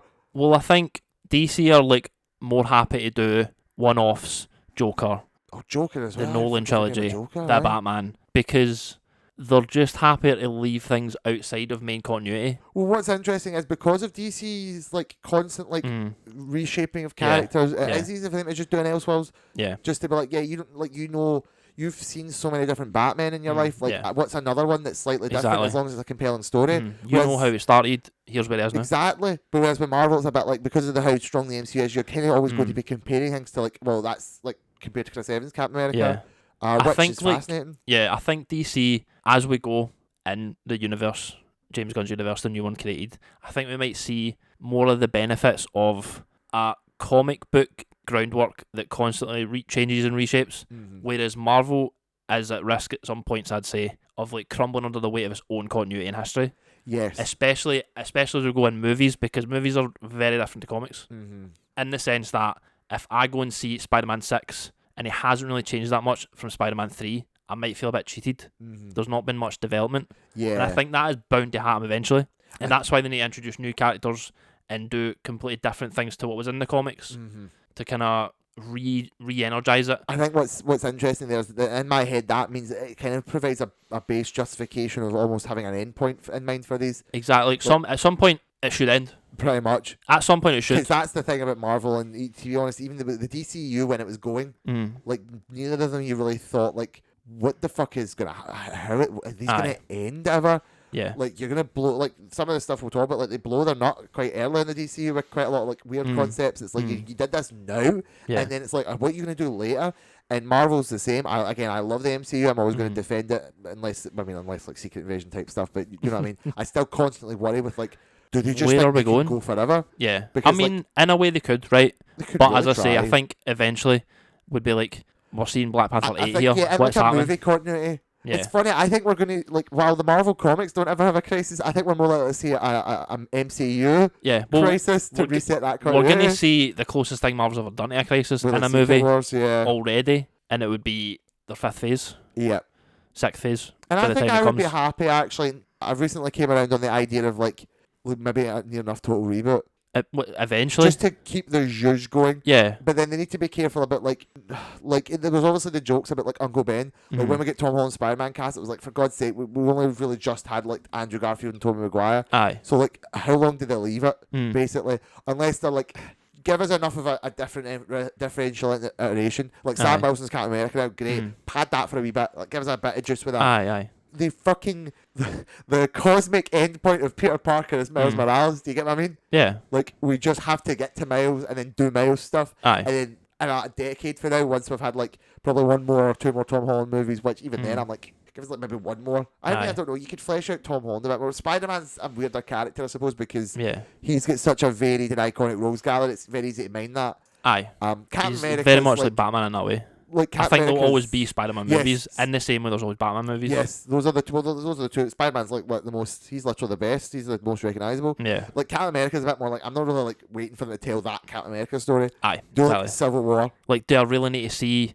the Man-Wolf one or whatever it is, the werewolf? Do I really need to see that? When they put Civil War out and it was like the Serpent Society, which which would have been cool. Rumors apparently they are actually going to be in Captain America 4. The point is that's sad. Had to happen. Because it's not I'm sitting there like, oh man, mind the issue where Steve fights the Serpent Society. Aye, nobody's like that. Just the only ones I care about are like maybe Civil War and then just give me some like Winter Soldier and Civil War and I'm like, right, that's pretty much the most quintessentially because with the movie stuff, because it can't go forever, in my head I'm like, just cover the essential beats. Aye. But then again, I now start to look back because then we have the issue of like, okay, let's say they do Secret Wars and then like a decade from now they do another Captain America. Like it's still not that far away from the last Winter Soldier and Civil War. Right. With the same issue with Dark Phoenix. I guess. A lot of people are a bit like we had just had a Dark Phoenix. Aye. And then you've done another Dark Phoenix, although I suppose the problem was they were both bad. Yes, and well like if you're gonna do Dark Phoenix, I thought you were just about to be like, well, hang on a minute. I like parts of both. The second one's better than the first one. Really? I would say definitely. But they're not the actual story. They're like the end of the story. Yeah, like bits of the it's not enough. But like Dark Phoenix is a saga. Like you can't do a saga in one movie. Like that needs to be like your build to Endgame as your build to the Dark Phoenix. That needs to be like what it is. So hopefully that will be. You'd be fine with that if that was like what, like let's say we post Secret Wars and they go all in on X-Men to the point where we're not even get as much regular MCU stuff, which I'd be fine with. Imagine a world where like, okay, cool, we've had so much like with Captain America and like fucking like a bunch of characters, fucking Moon Knight and Echo and that. Let's like fucking take a straight razor to it, but like see Phase 8, they're fucking X-Men. I think it will happen eventually because I think that build the Dark Phoenix. Sorry, I should say. To that. Like they've got so like I don't think people realise how it's just gonna be like the amount of people, characters, storylines, interactions that are injected into this as soon as the X-Men become a thing that is available is like the first 4 phases combined. Yes. Because there's so much you could do with it. So much. And they've got Fantastic Four as well. Yes. Fuck God, I forgot about Fantastic Four. So I think like there's probably they're gonna do Young Avengers.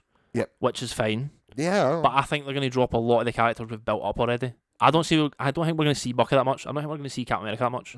I think they're going to focus on them because they're probably going to cast them super young, and it's going to be the future as these guys. And I think that makes sense, is to build it, because I'd like to see more Jean Grey before Phoenix. Yeah, obviously. I'd like to see her built a bit more, just see what she do.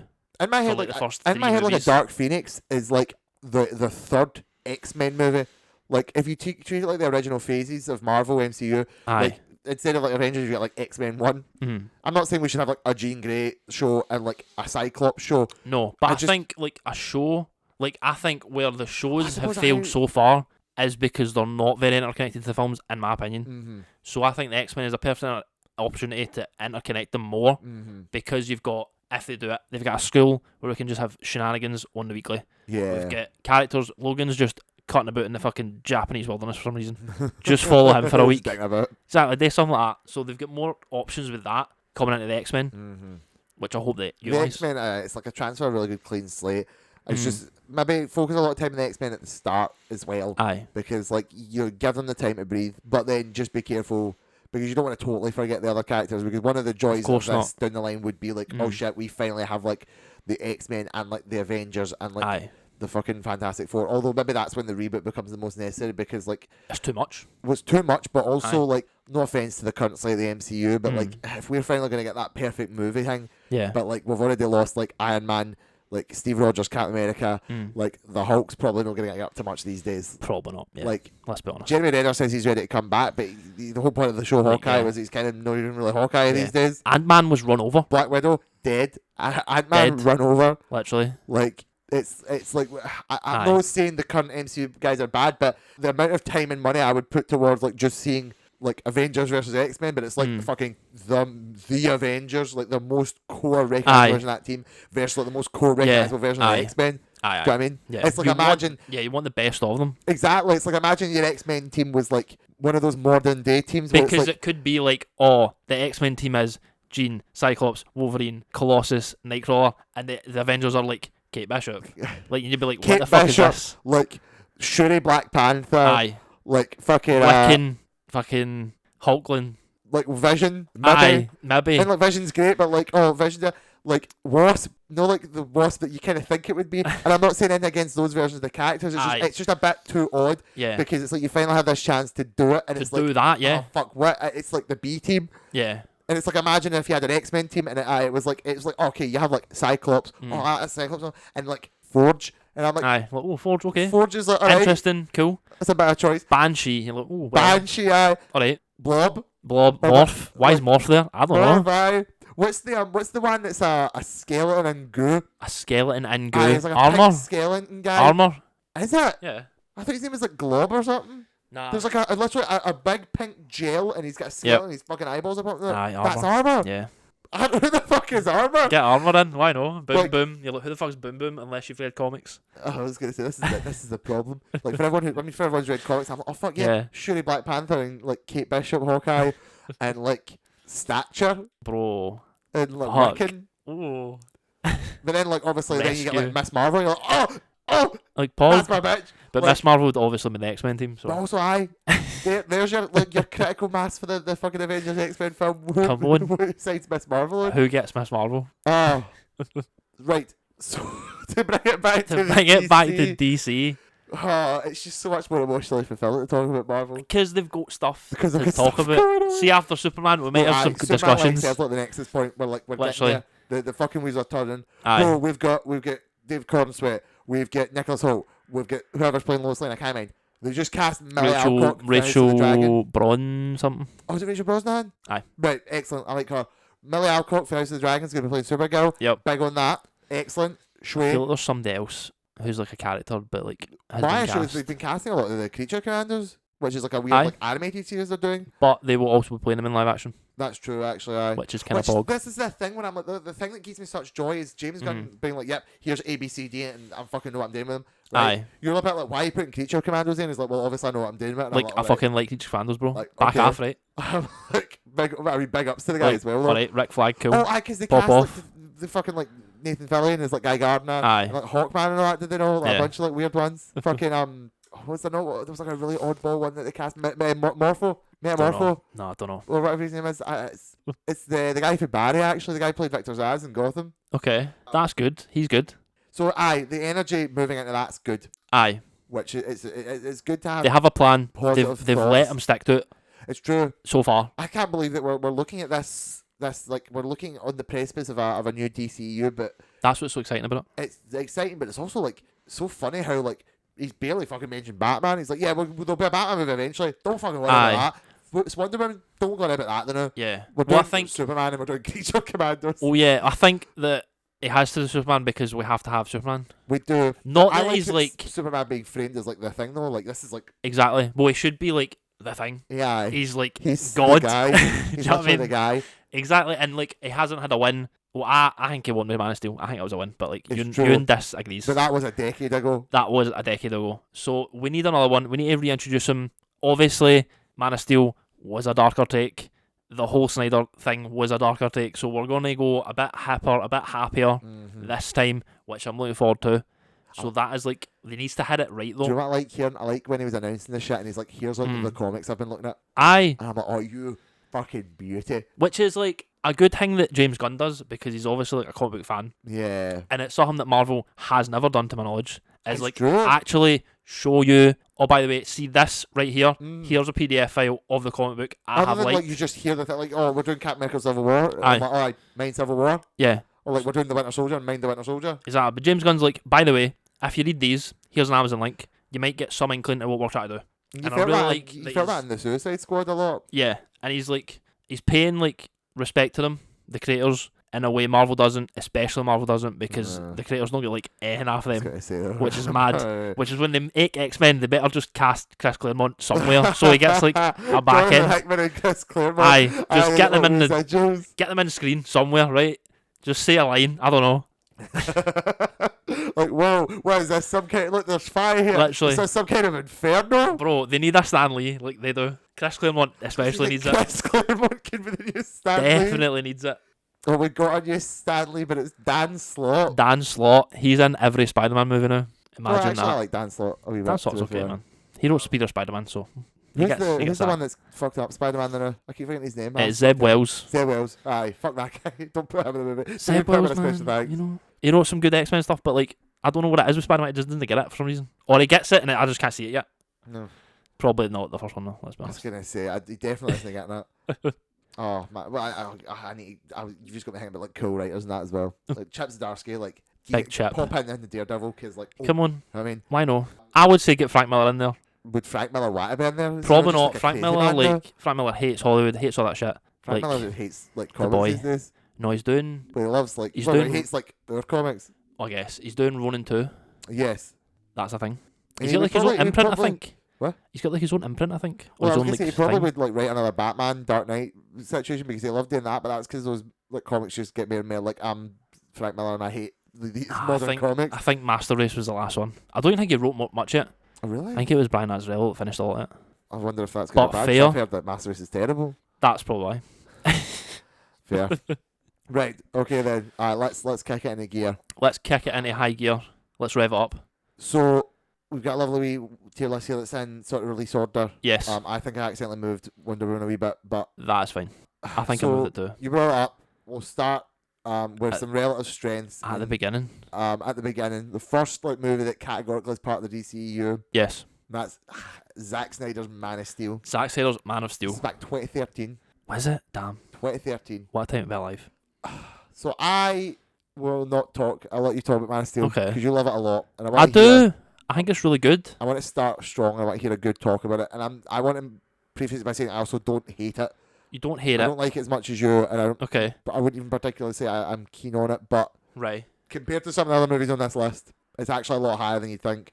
Right. Okay. Graeme, what do you think of Man of Steel? I really like Man of Steel. Ewan. I would go as far as to say it might be the best DCU movie.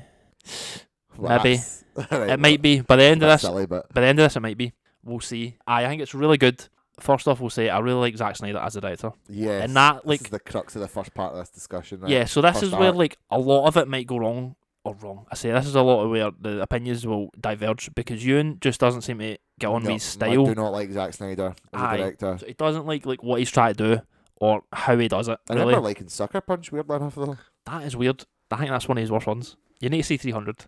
I watched 300 ages and ages and ages ago, but like so long ago that I don't even remember if I finished it. Okay. So, but I remember liking it when I saw it, and like, you look at the shit like the kids. There's a Spartan, the kids going to the pit. Like, come on, that's just Come like on. good. You can't not like it. I think it's I'll let you keep talking because I know the core of my issue with Zack Snyder, and it's very specifically in relation to superheroes. Yeah. And like this universe and what I think it should be about. Like, I think we'll get to that point when you get there. Right. So I really like Man of Steel. I think it's a really cool way to introduce Superman to your universe, I guess. And I think he's done really well here. Have you got notes? No, I don't have notes. I thought you were looking so intent like your phone. I thought you actually had notes, and I thought, bro, he's prepared. I'm just looking. Henry Cavill is as close to perfect casting as you could get, probably, for a Superman. Whether it's the Superman you want is a different question. Yeah. Especially in kind of the terms of the tone of the film and what Superman kind of does in the film. Other positives: Amy Adams, Lois Lane, really good. Yeah, no complaints. I'd say so. Aye. Lawrence Fishburne plays that character, really good. No complaints. What? Lawrence Fishburne. Oh, he's Perry White, isn't he? Perry White, that's it. Yep. No complaints again. I think the cast is actually like spot on. Michael Shannon, Pog, really good villain. Kevin Costner's his dad. I think the family stuff is really good. Graeme. It's so emotional. Graeme. Yes. Oh, bro, he's just motioned. If you've seen the film, he's just put his hand out. We said we're going to do this. We have done it. Let's go. Graeme. No! Oh man, amazing. It's quite a strong cast, I think. Yeah. I like why can't I remember the name of the woman who plays Superman's mum? I know, I can't remember the actress. I love her in every single appearance. It's like, I want to say Sally Fields. It's obviously not Sally Fields, right? But it's like of her ilk. It's like similar kind of actress to Sally Fields. I could imagine her being in a movie with Sally Fields. So good. It's really, I think the crux of the film emotionally is the family stuff. Diane Lane. Yeah, the crux of the film is the family stuff emotionally. So like when man just puts out his hand, it's very emotional. I actually might have teared up a few times watching this at that scene because it's just so powerful. Ewan thinks it's dumb. It is kind of dumb, I'll admit, right? Because dumb, you know what, Superman could just save you there, but he doesn't. But I think it's a lesson he has to learn. I guess. I don't know. I guess he could have learned it a different way. Yeah, that's kind of where I stand. It's really solid. I don't even really have an issue with the ending, but that's because I think I like where the direction. Because I think I like where the direction's going after that. But I don't know if that's like a retroactive thing. But we're looking at it retroactively anyway, so I'm gonna stick with it. It's in an A for me. Oh, okay, straight in an A, absolutely. Straight in an A. I don't know if anything's S, so I've put it A. I've put it S. I have an S. It's perfectly predictable S. I know what your S is, yeah. So it's an A for me. That's kind of where I stand. I really like it. I don't have much faults with it. I don't think it's like too long or anything. Score's absolutely fucking top tits. Score's banging. That's Hans Zimmer Superman themes. Oh, bro, how could we not mention Russell Crowe? Fuck, Russell Crowe's his dad. As Jor-El. Russell Crowe. I'm always going to know like their names. Russell Crowe has got like one of the best monologues in this entire film, and it's like so good. When he takes off. When he takes his cape, he finally gets his suit, and he just like that is like an impeccable scene. It's so good. It literally is, and then the music's banging. It's such a good moment. Actually, like genuinely fantastic. That's like pure Superman. If you just show me that one bit of the film, you'd be like, bit of the film, I'd be like, that's like an S tier. That's like holy shit. Like it's the fucking symbol on the chest, man. That's it. Oh man, I actually do think it's not too bad of a movie. Yeah. And I think out of all the Zack Snyder films, it is like the best. Okay. And it's also the most like it sort of hones in a lot of ways as to some of the stuff I do like about the characters. Yeah. In a lot of ways. I think it's got a pretty rough colour palette. Right. Wow, that's a weird place to start my criticism. The colour grading. All right. Let's. I think I'll start with my grading as opposed to anything you did. I'm going to pop it in. I'm saying C. I'm trying to compare to like things that I would put lower. Aye.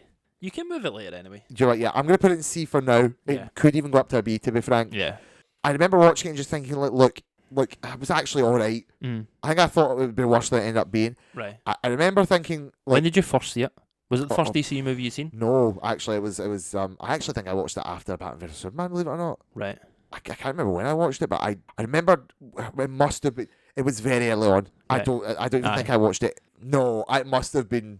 Right, it might have been. I think I saw Batman vs Superman in theaters. Right. And I think I'm not gonna spoil. I think I just for whatever reason I decided I need to watch it because I don't think I even waited till after Wonder Woman to watch Man of Steel. Right. So I don't even think it was that late. Okay. And I have watched it. I know I've watched it. I will find him. So that's just like. I will find him. I watched a lot. It got dogged on a lot by people back at the start. have been a bit silly. And, I you was know, like outside of the internet at that point, so I don't really see any of that. I was just like, man, that was a cool Superman that's movie. maybe my issue that's came up a lot of times in our podcast is because I'm a lot more into the internet. Yeah. So when I went into Man of Steel, I think that's why I was saying it ended up being better than I thought because I had saw so many videos about how shit it was. Yeah. And there is issues I absolutely maintain and agree upon. Okay.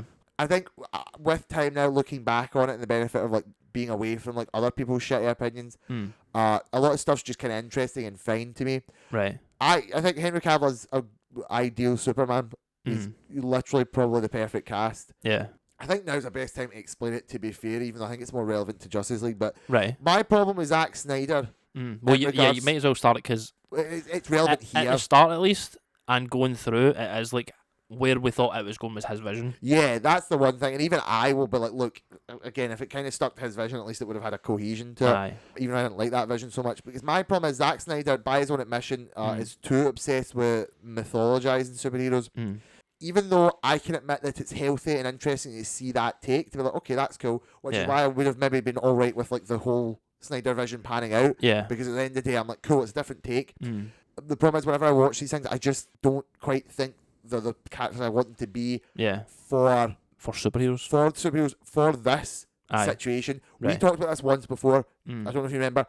When I said you started with Injustice, you shouldn't have started with Injustice. Right. If this Man of Steel is the peak of the DCEU, this is like we're going to do an MCU. We're going to have all of our definitive cinematic versions of these characters. And like, then by the 8th movie, they're all fighting each other. Pretty much. And they're all dead. Pretty much. And that's basically the way it's going. Like first Man of Steel. I mean, he's better in this movie than others, I think. But like first Man of Steel, it's a bit miserable. Pa Kent dying is dumb with me. Like I get what they meant. I've seen some kind of good and interesting takes on like Superman and as he's like younger pre-superhero and like what he does with his powers. Yeah. I'm kind of a fan of the Superman American Alien. Right. Yeah. Or Superman Loves the Show. But it's a shame that Max Landis is like a dick these days. But like I thought American Alien's a really interesting like 5 issues because it was I don't think it was every single issue was like pre-Superman apart from like the final one. And it was still like, you know, how does they interact and react and blah blah blah. Yeah. And there was a good issue about like I think he like fucking does something quite brutal with his powers. It's about like, oh, you know, you do have levels of responsibility type thing. Yeah. Whereas with this one, it's just a bit like, oh, you just have to literally in slow motion watch your dad die, and he's like, son, let me die, like. I'll let me be viciously ripped up by a tornado. Like we could have done anything here, but no, just stand there and like let me die. Yeah. I mean, But I think that's another thing when I'm like, given the benefit of hindsight, I'm like I can at least get what they were going for, like what that represented, which is kind of interesting to me. I've had movies where I like whether I like what I'm seeing or not, I don't really understand deeper levels. Weird enough, I can tolerate it more if I get the opposite. I'm super dumb, so I'm right there with you. Well, I think it's funny because that's what I'm saying. In this instance, I actually accept it more because I don't like how you displayed it, but I can at least appreciate what he's going for. Yeah, like you said something here, you said it in a language I didn't understand. Yeah, but I at least understood what you were going for, and that bit of the jigsaw was still there. Yeah. So I'm like, but whatever. Aye. Even though it's funny to think about. I think, I mean, what I said at the start, the movie's very just drab. It's very brown and like grey. And again, for like your peak Superman film, Superman is like the light, he's the hope. He is like completely unrelated to Earth and yet somehow embodies the perfect like human spirit and like the idealism of like, what humanity could be. And I like Supermen who are like, anytime they represent Superman as like, he has like himself. An idealistic hero, but he believes in like I love humanity and I believe in humanity. Yeah, and I don't think that's supremely represented here. But again, I still think it's maybe best codified here. Right, it gets a bit too worshipy and like say Batman vs Superman. Right, which is more Zack Snyder's like I think guys should be represented as like messianic figures. Right, this movie does just have Superman be Jesus a little bit. Yeah, but again, that's because Zack Snyder's like, dude, Superman should be Jesus. Which I hate. So Jesus like I hate that because that spits in the face of like Superman to me. Superman, like the people who treat Superman like Jesus are the baddies. Like Lex Luthor is like Superman is like a fucking messianic god. He's like spiteful at all that humanity can be. Whereas Superman tries his best to be as into the people as he can. That's why Clark Kent exists because he's like I need to live among people. I need to like I want to share in the joys of living. And I'm not saying this Superman revels in it per se, but he clearly is like, no, I'm a bit like God. Really? Do you think these it's people like, are a little bit beneath me? Do you think you'd have that issue if it wasn't Superman? For instance, right, I quite enjoy the like writers who like take the characters in this kind of like mythological, or they should be higher than like superhero state. So like Frank Miller, when he was writing Daredevil, was upset that he kept going out with like normal people. Okay. So he created Elektra, because as someone on his level who's like insanely powerful, why wouldn't he be going out with this crazy foreign assassin ninja lady? Yeah. Do you know what I mean? When like Grant Morrison's writing Batman and he's doing like the Batos thing, the Bat God stuff, right? And he's mythologizing Batman through every iteration he's ever had. Would that be like the same issue for you? Well, so here's the thing. No, but it's because specifically what's being done here. With Superman? Yes, with Superman. Right. Although kind of in ways what they do with some of the other characters, but really mostly with Superman, it doesn't quite work with what I feel like the core of the character is. Right. Like Dark Knight's Metal and that doesn't necessarily do anything to the character of Batman in a way that doesn't kind of work with what I think Batman should be. Right. Although Dark Knight's Metal almost kind of is like separate from Batman in itself. Yeah. I'm talking more like... Well, Daredevil and Elektra as well. Like, Aye. I get the logic there, but like Daredevil also doesn't become a Jesus stand-in who like is literally... True. Looks down on people like they're peasants and like, oh. Well, I don't think Superman looks down, but I get what you're saying. I get what you're saying, though. But the way that Zack He's Snyder, very much framed above them. Yes, like that's what I'm saying. Zack Snyder is deifying. Yes. Deifying is like you can make something holier than and a bit more important, but deifying is literally like no, like Superman he is your savior. God. Yeah. Everybody like they might love him, but they all treat him like not like a hero. They treat him like a god. And like Lex Luthor's like, oh bro, you're like fucking fucked up and a god, and you should be protecting him. And the way that they use that type of power level specifically for Superman. Right. I will say like I don't know any other character. Like the reason they can successfully deify Superman is because he's so strong. Yeah. I don't know many other characters that early out the gate. But this becomes the issue of is it too early out the gate? I said to you, if Zack Snyder wanted to do this, you could do this, but it has to be a bit later. Aye. Like, if you want to do like a full Injustice, like, they're all, people really are starting to look at them as gods and, egos and all that. I think it could have worked. It might have worked even better later, but I enjoy where it was going. And that's the funniest thing is that I actually more enjoyed it for the start. When I actually think about it in reverse, I'm like, do you know what? No, Man of Steel does have the best version of it because it does at least explore like the humanity in Superman by like his parents and like again, I hate the scene, but like the Kevin Costner Let Me Die thing's a bit like that's a very like human and emotive experience and stuff like that. And then this one has some just really nice moments. I love the scene where Amy Adams is talking to him and they sort of explain this. And it's in the interrogation. It's a bit like that's the type of perfect level of like holier than thou because it's not really holier than thou. It's just a bit more like I know it's probably for the comics and that, but the way it's like this is an S. It stands for hope on my planet, and it's like that felt a bit more like he's sort of like he has larger than life. He has sort of like a representative of an ideal in that. Aye. Now saying all that, wildly enough, I don't really mind that he killed Zod at the end. No, I don't think so. I also never really cared too much. I think people overblow it a bit. It's a bit odd. I mean, he's Superman. He obviously could have done something else. Yes. But like at the end of the day, he didn't see any. He's a young Superman. He didn't see any other way. Zod obviously would have just come back anyway. I do think I will never not agree with the whole like they fuck up Metropolis. Oh, they fuck it up, yeah. They fuck it up. To be fair, they give some sort of explanation later. And they totally like they have a whole entire movie that's like the ramifications of that, which I get that. But again, as your first superhero like Superman film, where like by the way, like Superman, the pinnacle of hope, that it fucking ruins Metropolis and snaps a guy's neck. And it's miserable. And that I've said this to you before. My issue with the first arc is like Zack Snyder's mythologization and also contradictorily how everything is just miserable. Superman barely smiles, and I'm not saying like you have to have a guy smiling per se, but it's representative of that character. Right. Batman, I feel like come Justice League, Batman is sillier and happier and hopier, even though like you could get away with not that being the case. But you didn't really do it right. You didn't do it in the right order. You kind of went too hard into evil, angry, super serious Batman to like, okay, Superman's dead and he's trying to be better, so now he's going to be a bit silly and jokey. And I'm like, bro, this is the second movie Batman's been in. I know. Well, like, the Batman, like, especially in, like, the Joss Whedon version, is, like, the funny guy. He's less funny. It's less funny than when Zack Snyder's writing him. But that doesn't, he's still jokey, yeah. Which I'm not saying is inherently wrong and you can't inherently have it. And I would look at, like, this was like who he's joking with. So most of the time he's joking, it's, like, The Flash, who is, like, the jokey guy. I'll give credence to that. Alfred as well. And Yeah. I like. Their relationship's good. We'll get into that more, but like I like Jeremy Irons about Alfred a lot, and I like Aye. Ben Affleck versus Jeremy Irons. Like that's The dynamic's good. I just think every sort of idea that they're going for in this like just doesn't make that much sense to me as the start. I think that makes sense. They just over mythologize Superman a bit too much, Right. but more in other movies than this one, which is why I like this one a bit more. And the bits that mythologize him are right, like the scene where he gets like the big speech for his dad, and he pure takes off, and it treats like Superman's like flight as like this powerful moving thing. Yeah. And I'm like, that's like the way you do want him to be a bit like deified, because he has like cool, and he has like super powerful. He does have these like aspirations. He has like their hope, and he's like their ideal to work towards type of thing. And like I think a bit too drab, a bit too like holier than thou, but not as bad as other movies.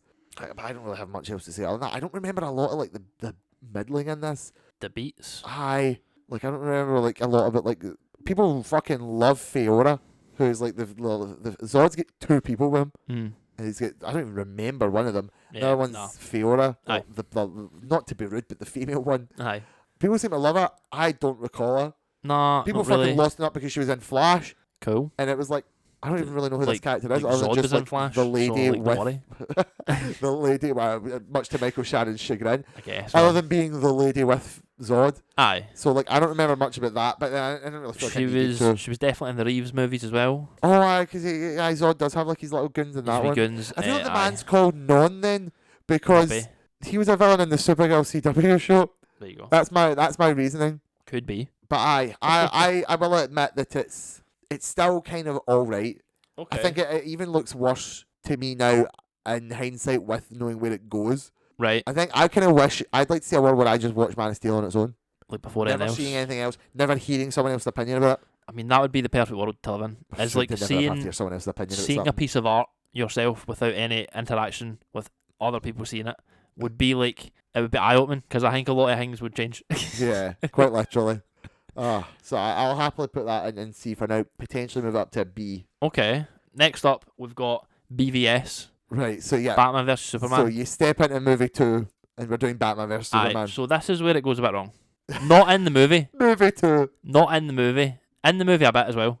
But this is where Warner Bros. They become more like reactionary to specifically what Marvel is doing. Yeah, it feels like they couldn't. Because Man of Steel, I don't know, people are sort of laughing at it a wee bit, but he didn't actually do that bad. No, I believe. it was But okay. It feels a bit more like they kind of lost confidence in the vision. Well, it was a while before we got BVS, I think. That's true. I don't think it actually. was very long. And this is actually Superman 2. I think it was like, wasn't it like 2016? So it's like 3 years. Maybe. Something like that.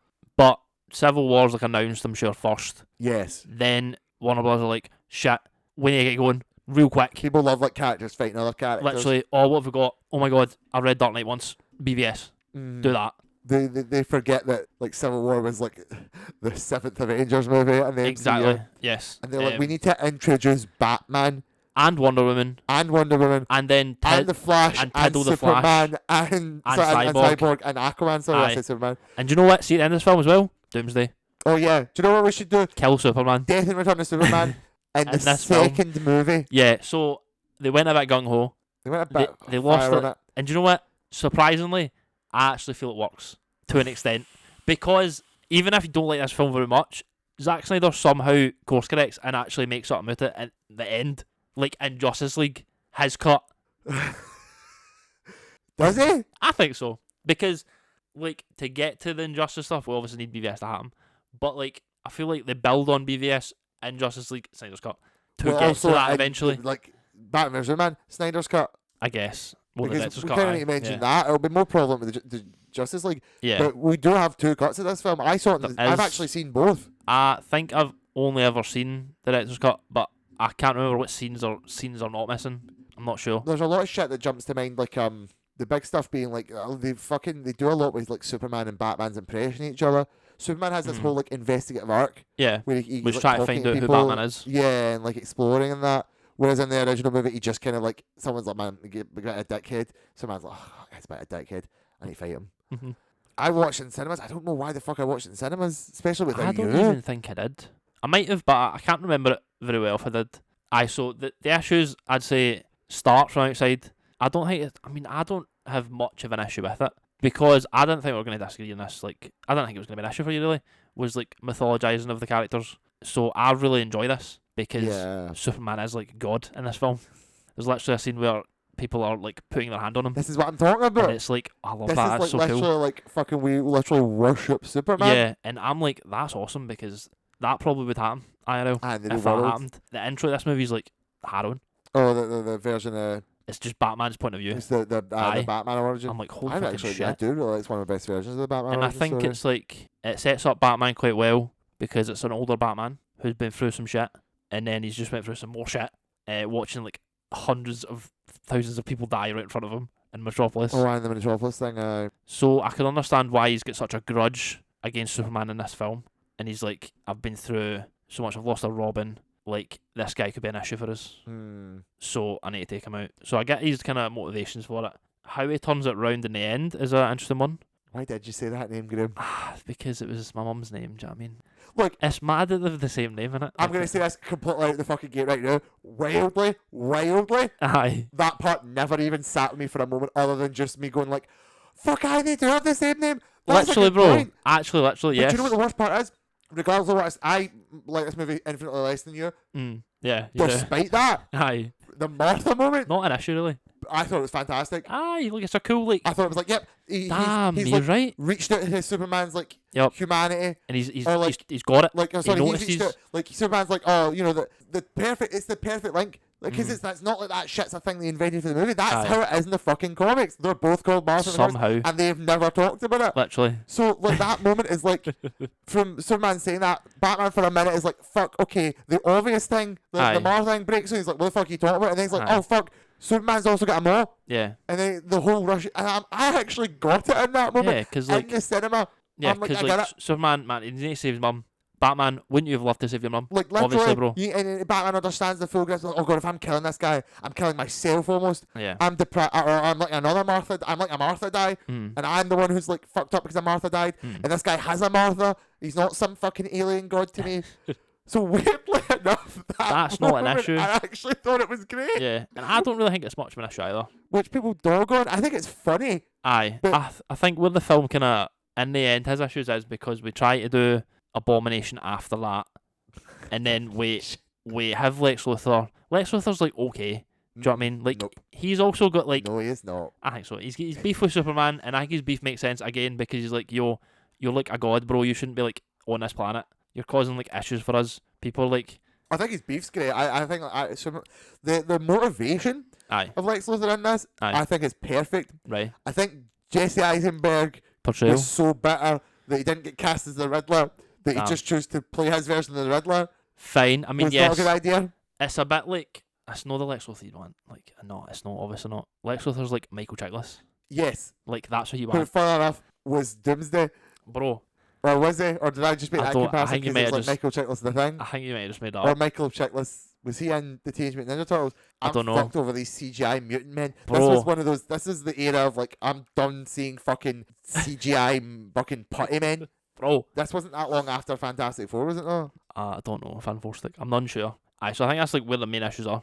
Or like the ending, just killing Superman. I don't know why we had to kill Superman in this film. That's soon as well, Zack. Because I think just having Batman vs Superman and then we like deal with Lex is enough. We don't need more. Let's be frank, because it's Batman vs Superman and also Wonder Woman's plus there. Wonder Woman hyphen Wonder Woman. Do you think it's bloated? I think it's backloaded because I don't think it's an issue up until that point. Where when Wonder Woman like sort of shows up, or the end? Aye, like or the like whole when the bit where they do all the end Justice chunk. League. Or... Aye, because I don't think it's like I think if you go up to like just before Abomination like awakens, like I think it's fine. I know, bro. Abomination, it's not even Abomination. Doomsday. Wait, looks more like fucking Abomination know. than Doomsday, so... Have I been calling him Abomination the whole time? Yes. I've actually... That's you called him Doomsday at the start, but right, you said Abomination like 3 times now. Doomsday, aye. No, you keep saying Abomination, bro. I like that. Yeah. Fucking... Oh, I forgot his name. Aye, Doomsday. When Doomsday... Like, before he awakens in the ship, you could just cut the plotline, totally, to be honest with you. Mm-hmm. But, like, up to that point, I think we could just end it after that, and like, it'd be fine. We can resolve Batman and Superman. They can be like, yo... I might need to call Let's you work later together, like, if like shit pops off. Wonder Woman can appear and be like, I've actually been watching you guys for a while. Here's a pen drive with like other metahumans. What's a metahuman? Oh my god. Aye. You know, and they that can go for there. concept kind of only exists to prelude those characters, and they don't really go anywhere with metahumans. Yeah. Compare that to I like. don't think they have time, to be honest. Oh, that's fair. But like compared to like CW's The Flash, where it's like no metahumans are Aye. the prelude for like the existence of superpowers. Yes. This one's a bit like no, I just have a thumb drive full of like I have a PDF for like Like weird metahumans, shit happening and in a these convenience metahumans store. just so happen to be members of the Justice League, Yes. and we've also given them unique symbols. Yes, I done that myself, Batman. Just so you know, right? Well, that was Lex Luthor mind. Oh, yes. He hacked the database. Mm. Lex Luthor knew about Ezra Miller, and he could have stopped it, Graham. I could have stopped it. No one could have stopped him. Lex Luthor allowed that to happen. Unbelievable. I think like introduce it.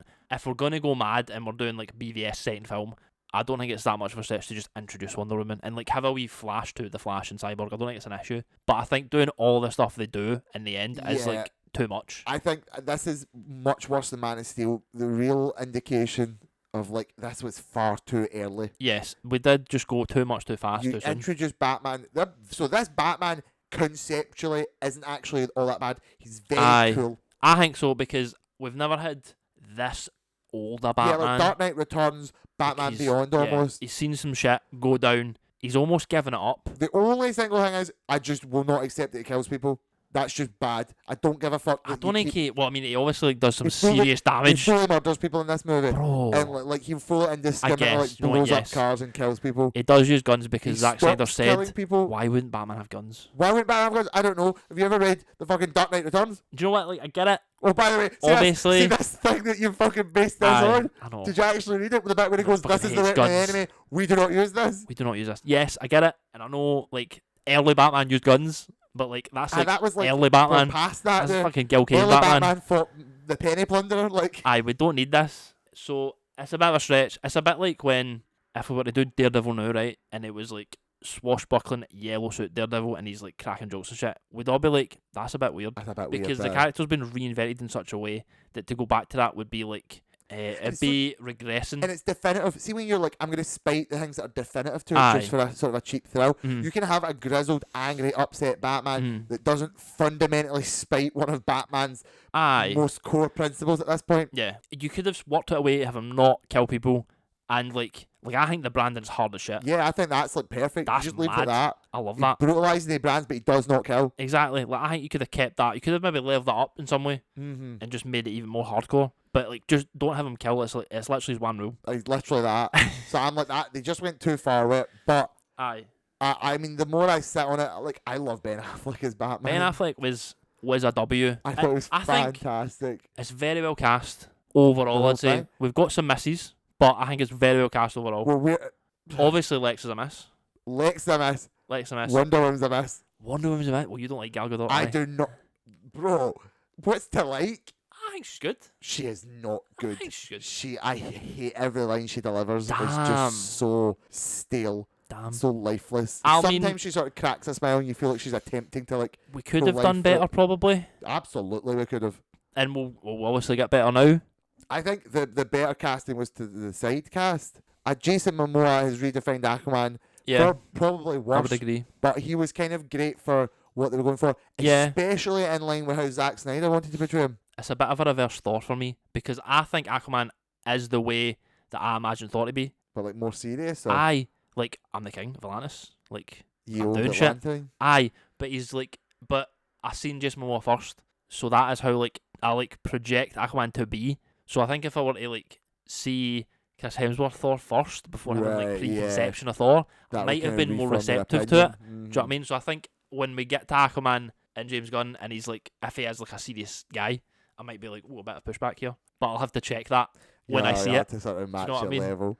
I am. It's a really fascinating world, is it? To be fair, because I only really knew about Aquaman before seeing like Jason Momoa. Aquaman was like that people fucking thought Aquaman was shit and they hated him. He Aye, was a loser who fucking spoke to fish. aye. I hadn't like read any Aquaman involvements Mm-hmm. before seeing that film. I barely watched or seen or read it. Aye. I think Ray Fisher's obviously quite good. He gets thoroughly fucked Mm. by like every appearance, but he's still quite good. Yeah. I probably see at the start, Mm. Ezra Miller as the Flash wasn't like a bad idea. I don't think it's an issue, really. I think I actually quite the- like the like quirky that say, "Oh my god, I'm fucking I Sheldon think from they the go Big a Bang bit Theory." too hard, and I mean even Zack Snyder's Justice League. Ah. I think they go a bit too hard on it. but I still I think he's ultimately like accept it. he's one of like the comedy reliefs. Yeah, There's very little serious moments. Do you know what the thing is? I think it's like the disconnect's more because it's Barry Allen being like that, and it's like that's Not like Wally West. yeah, that's like Wally West, who Aye, should aye. be the fun one. Right, yeah. But I think at the end of the day, I can still accept it. The problem Ezra Miller became more. Ezra Miller was the problem. Aye. If he wasn't an absolute psychopath who IRL. destroyed half of Hawaii, Yes, like, I on his probably would own. have been a bit more. I mean, I would have watched the fucking movie. Aye. Like, spoilers, I haven't seen The Flash, and I refuse to. Ewan's bother not seen The Flash. because Ezra Miller's a nightmare human. Ewan's not Although, seen Baby Microwave Gate. I was going to say, like, that movie, like, Baby Microwave Gate, like, oh, by the way, like, resurrecting multiple actors via CG without their consent. Let's go. Including one man who killed himself because he was Superman. We're just going to make him Superman again. Pog. Making Nicolas Cage cry. Like, you see that? They killed him. They Did you killed see Nicolas that? Cage. Nicolas Cage was like, by the way, seeing I filmed it, Yeah. I actually had a very poignant moment, and I thought they told me that I had to pure act like I was watching worlds get destroyed, so I gave this very poignant look. And then when I went to see the movie, they just made me fit a big spider. Ah, man. There So you I'm go. like, I was nearly crying. And I'm like, great. Thanks, Nicolas Cage. We'll talk more about that. You can say about it later. But Aye. like, Ezra Miller's the issue, not his actual performance. He's actually there. Yeah. Sorry, they're actually fine. Yeah, I think Gal Gadot is far too bland. I think they're like she's far too like nowhere near the right stature, and I'm not just saying You might that. agree with it now. She's just Do feels you like agree a that model grandmother. she gets better as we go? No, You don't? You think she's the same or worse? I think she's the best in the first Wonder Woman. Damn. Well, yeah, I think she's the best first one. Yes. She's Aye. sort of the same, if not slightly worse, than the second Wonder Woman. Although Okay. that might be to the fact that movie hates Wonder Woman. I guess. That movie does Wonder Woman Perhaps. very dirty. And then after that point, she just sort of keeps popping up to like be there. I've seen. Yes. I might have watched the movie The Flash. I've seen extended sequences Of the so I've Flash. seen literally the entire opening of The Flash, Okay. and she just sort of pops up and like, "Hello, She it's does? me." Wonder Woman's theme is amazing. I watched the clip So of good. the camera in Shazam 2. Spoilers again. Not seen Shazam 2. Neither of us have seen that one. She sort of pops up and she goes, "Hello, I'm Wonder Woman." Yeah, the theme's like great, by the way. It I is a love the great theme, man. It's So good. It was so. It was distilled and wielded like a weapon. Overplayed. They were like, we've got an excellent beat, so let's It's so fucking good. threaten the That bastards shit on it. slaps, man. My God.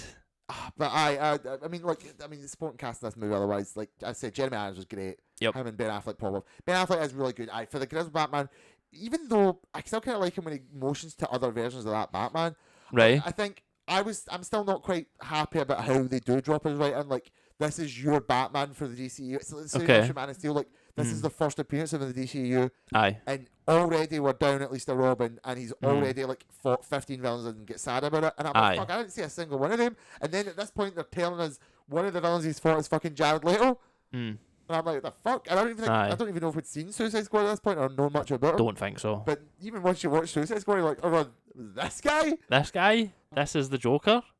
Lex Luthor, I don't like his performance. That thing I said earlier, like apparently he thought he was going to play the Riddler, and he just seems to have kept doing that.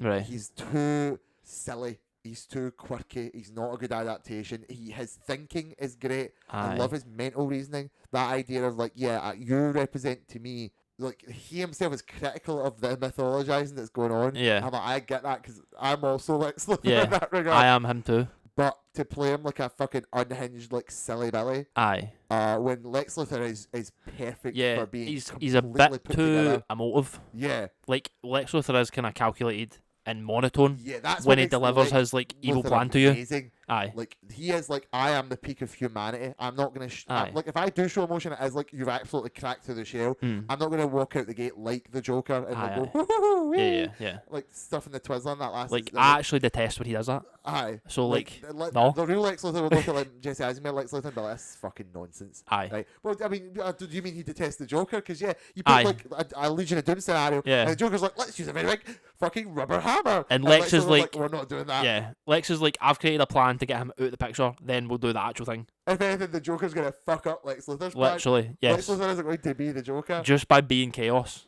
Just by making issues. Like, Aye. I actually really like Lex Luthor. Lex Luthor's like a one that's like Doom. They just need to like get it right and then have him there all the time. Yeah. And then, I mean, they did obviously at least try and hammer that. And I mean, the fact that they were like, oh, he went a bit mental. So this is where this movie also then gets marred, and they're like, it's the setup of like other movies. It's like 8 movies trying to set up here. Literally, I think again, with the benefit of hindsight, the nightmare stuff, the injustice stuff, actually is fine because it also reflects his anxieties. My problem is that they just don't really land on like, oh, I'm having a dream about my anxieties, but also here's Barry Allen from the future, so maybe it actually isn't a dream. Maybe shit's about to get fucked. Yeah. All right, but even again, because it at least relates to the story going on, I'm finer with it. Yeah. Like you get to shit like the all of the Justice League members kind of being like thrown in just to be there, and it's a very silly the way they do it. Cause it's like again, Lex Luthor has a thumb drive with like, oh, here's like these characters. Also, if they ever become superheroes, I've very creatively made them little icons. Yeah. That was like, oh god. It's like, I guess he's like, oh, these could be godlike beings also, so I'm gonna keep an eye on them. There's a level of that, yeah. I get it's another one where I get where it's coming from. I just don't like how it's presented. And again, the way they've sort of we've jammed it into this movie, which is trying to introduce like already fucking Batman and Wonder Woman, which again probably was too much. And then like they're obviously they're tickling the fucking like, oh, by the way, like Lex Luthor's in the goo talking to fucking Steppenwolf. The boy. And you're like, what? Mother box? Like the bells? Bro. What does it say? What is it? He's feel like in the prison cell, like, oh, the aliens are coming, the redcoats are coming. What is it? It's something like that. It says like some sort of, is it like a revolutionary quote or something? It says. It's literally like something. I think it's the supers are coming. The redcoats. The redcoats. Something like that. Well, it might be the redcoats because that's like the actual thing. I think it says something like that. But the bad guys are here, bro. Like what are you going on about? What are you talking about? And I think that's like, I think the problem is you're you know where it's watching Zack Snyder's Justice League. You know where it's going. But it felt like very overconfident, and compared to like, you know, when the MCU teased Thanos, they kind of just showed like, man, guess what? See if you were, by the way, over there. One day you might keep that guy. This one was a bit more like, no, like Lex Luthor's talking to Steppenwolf. This is like a thing that will happen. Like something's going on there. Like Lex Luthor's like, by the way, Batman, the redcoats are coming, and I'm like, right, okay, well you're clearly telling me that's what I need to look out for. Which is it's a bit of a marked step up. Well, this again, becomes an issue of Justice League though, where I'm a bit like, do we really want to go second movie? And you're like, by the way, Darkseid. And again, it's a reaction to like, oh my god, Thanos. We need to do a Thanos. Who's a bit like Thanos? Darkseid, right? Cool. We need to just do it too fast. So like, this is where I'm like, yeah, producer meddling, absolutely. Yeah, like get to Darkseid, like, but we need the Forever people. We need Fourth World first. But then, surely some of this was Snyder. Well, the thing is, like, what came first, right? Was it Snyder saying, I'm going to put Darkseid in this second film? Or was it, I want you to fast forward your plans 5 films and put Wonder Woman, the Justice League, Steppenwolf in the second film, please? I really can't tell you. I can't tell either. Every time we talk about it, he seems to have like Justice League mapped to it. Even if it's either, I think he handles it tremendously well, because I can still see the through line at the end of Justice League. From how it gets there.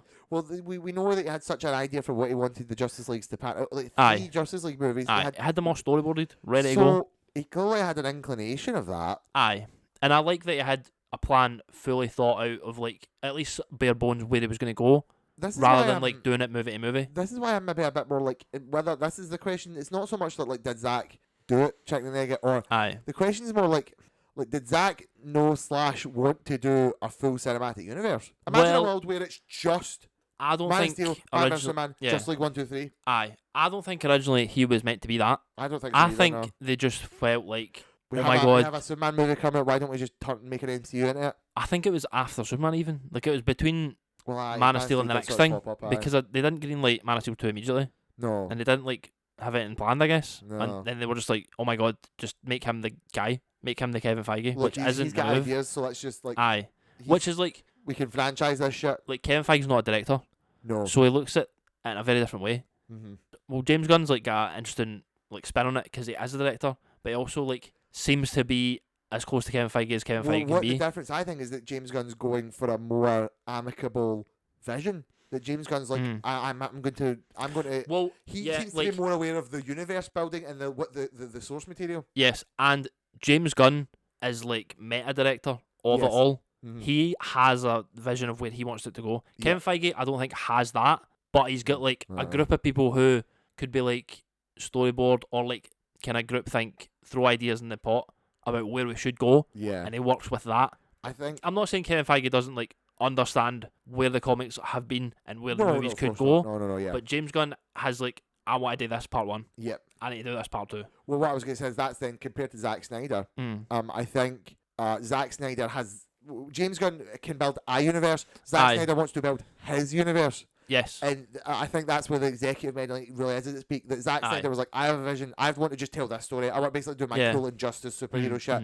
And they were a bit like, well, we want to do a universe, so we'll just let you do it. This is them at the start, being like, we'll let you do it and we'll just hang our baubles on it. And then as they sort of get more and more into it, they saw what Zack's vision looked like on the long term. Yeah. And they were a bit like, I don't know how receptive people are going to be to this. It's not quite what we want for like a universe. Again, even I'll be the first to say that's not necessarily even Zack's fault. Zack was probably like, I'm just going to make the movies I fucking wanted to make. I'd say that, like, more power to him at that point. Like, he's doing his art, what he wants to do.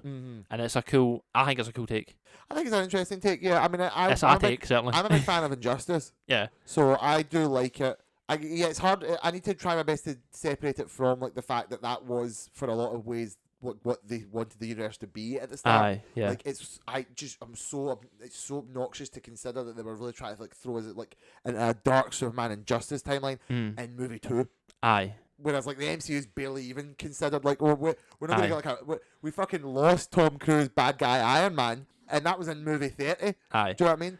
But if I really just try and like like get rid of all my preconceived notions about Zack Snyder and the DCEU and just think, oh man, Zack Snyder wanted to do an Injustice trilogy, let's just explain it like that. It's maybe a bit simplistic. Yeah. But like if I look at that and I go, oh man, Injustice trilogy would be cool.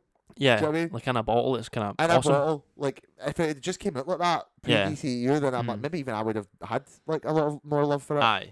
But that does seem like this, the executives came in and they were a bit like, yeah, we want to spin, we want to franchise, we want to do what the MCU did. I think if they were smart, they would have actually not franchised it for Zack Snyder. I know that's like a really weirdly plain take, but let him do his movies. Maybe if you want, maybe you can just say, look, we're only going to give you one Justice League for now because we want to do this other thing. But just give him a lot more leeway. Yeah. And like, I think, imagine we're in a post Joker world now, which is like shit to say. But like, if they did let him sort of Joker it, like they were like, right, we've got what we want to do here. Joker wasn't like a bold idea at the time. Think about it. They were sort of just riding on like it's the name recognition of the character, but they were like, it was going to be like a weird, dark, introspective take on Joker. If they'd have done that with Zack Snyder, when they were like, it's fine, do you know what?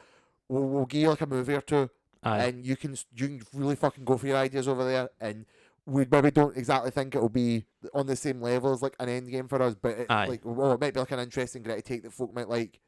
I think that would have worked infinitely better, but they were not in the headspace. I think that Joker only happens in that time, so I think only Zack Snyder could have made that film in the time when Joker would have been, because at the start of this, they're just reacting to Marvel. They're like, we need somebody to take it. So if Joker was in place of this, the same thing would have happened. Yeah. And then later down the line, if Phillips, whatever his name was, Todd Phillips was doing Man of Steel, they'd have been like, Todd, bro, you're in charge. And then if it gets to 2019 or whenever they started making Joker, it was like, oh my god, Zack Snyder's got this really cool take on it in the Justice League. It would have been that. Okay. So I only think because at that point they're like, it's not dead quite yet, it's getting there. Yeah. Like Zaslav's about to come in, I think. So we're ready for the change at that point. We're just like killing it off. We're letting the horse die slowly. We're letting it run to the end at that point, which is why that can get made and why the Batman can get made and it not connect anywhere to what they want to do next. Yeah, I mean, they've been through the fire. It seemed at that point, we're having to get movies like Batman out, and then all the last movies are sort of like, we've just got an obligation.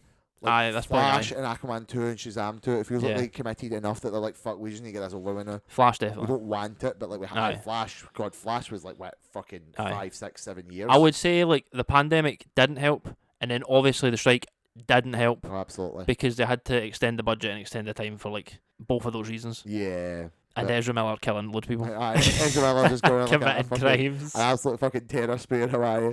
Yeah, that was a problem. Kidnapping people and just becoming a cult leader. That was an issue. So I'm putting BVS in D tier. It's going B for me. Not quite an A. I just don't think it's as... for me, to be fair. I think it falls apart kind of at the end a wee bit, so it's just not as solid as Man of Steel for me. I think it's made better retroactively though by later films. I don't think I actually maybe explained for the record, like to really summarise it on BVS for me, it's like, because I never really said a lot. I sort of just gave a bunch of little. It's I think I can enjoy it a lot more than other movies on this list. Yeah. Music's great. That Junkie XL, Mm. meet Hans Zimmer.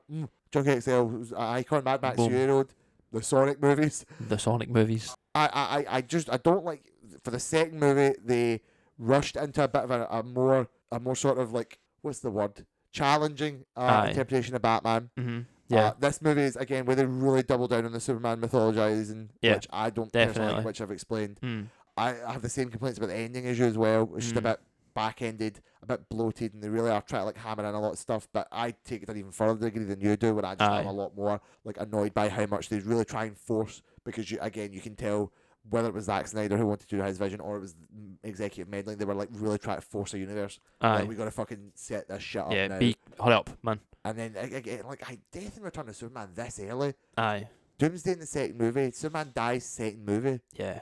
That's like baffling to me that they would do that. Aye, it's crazy. And I mean, watching like the Snyder cut, I think they do stuff with it. Right.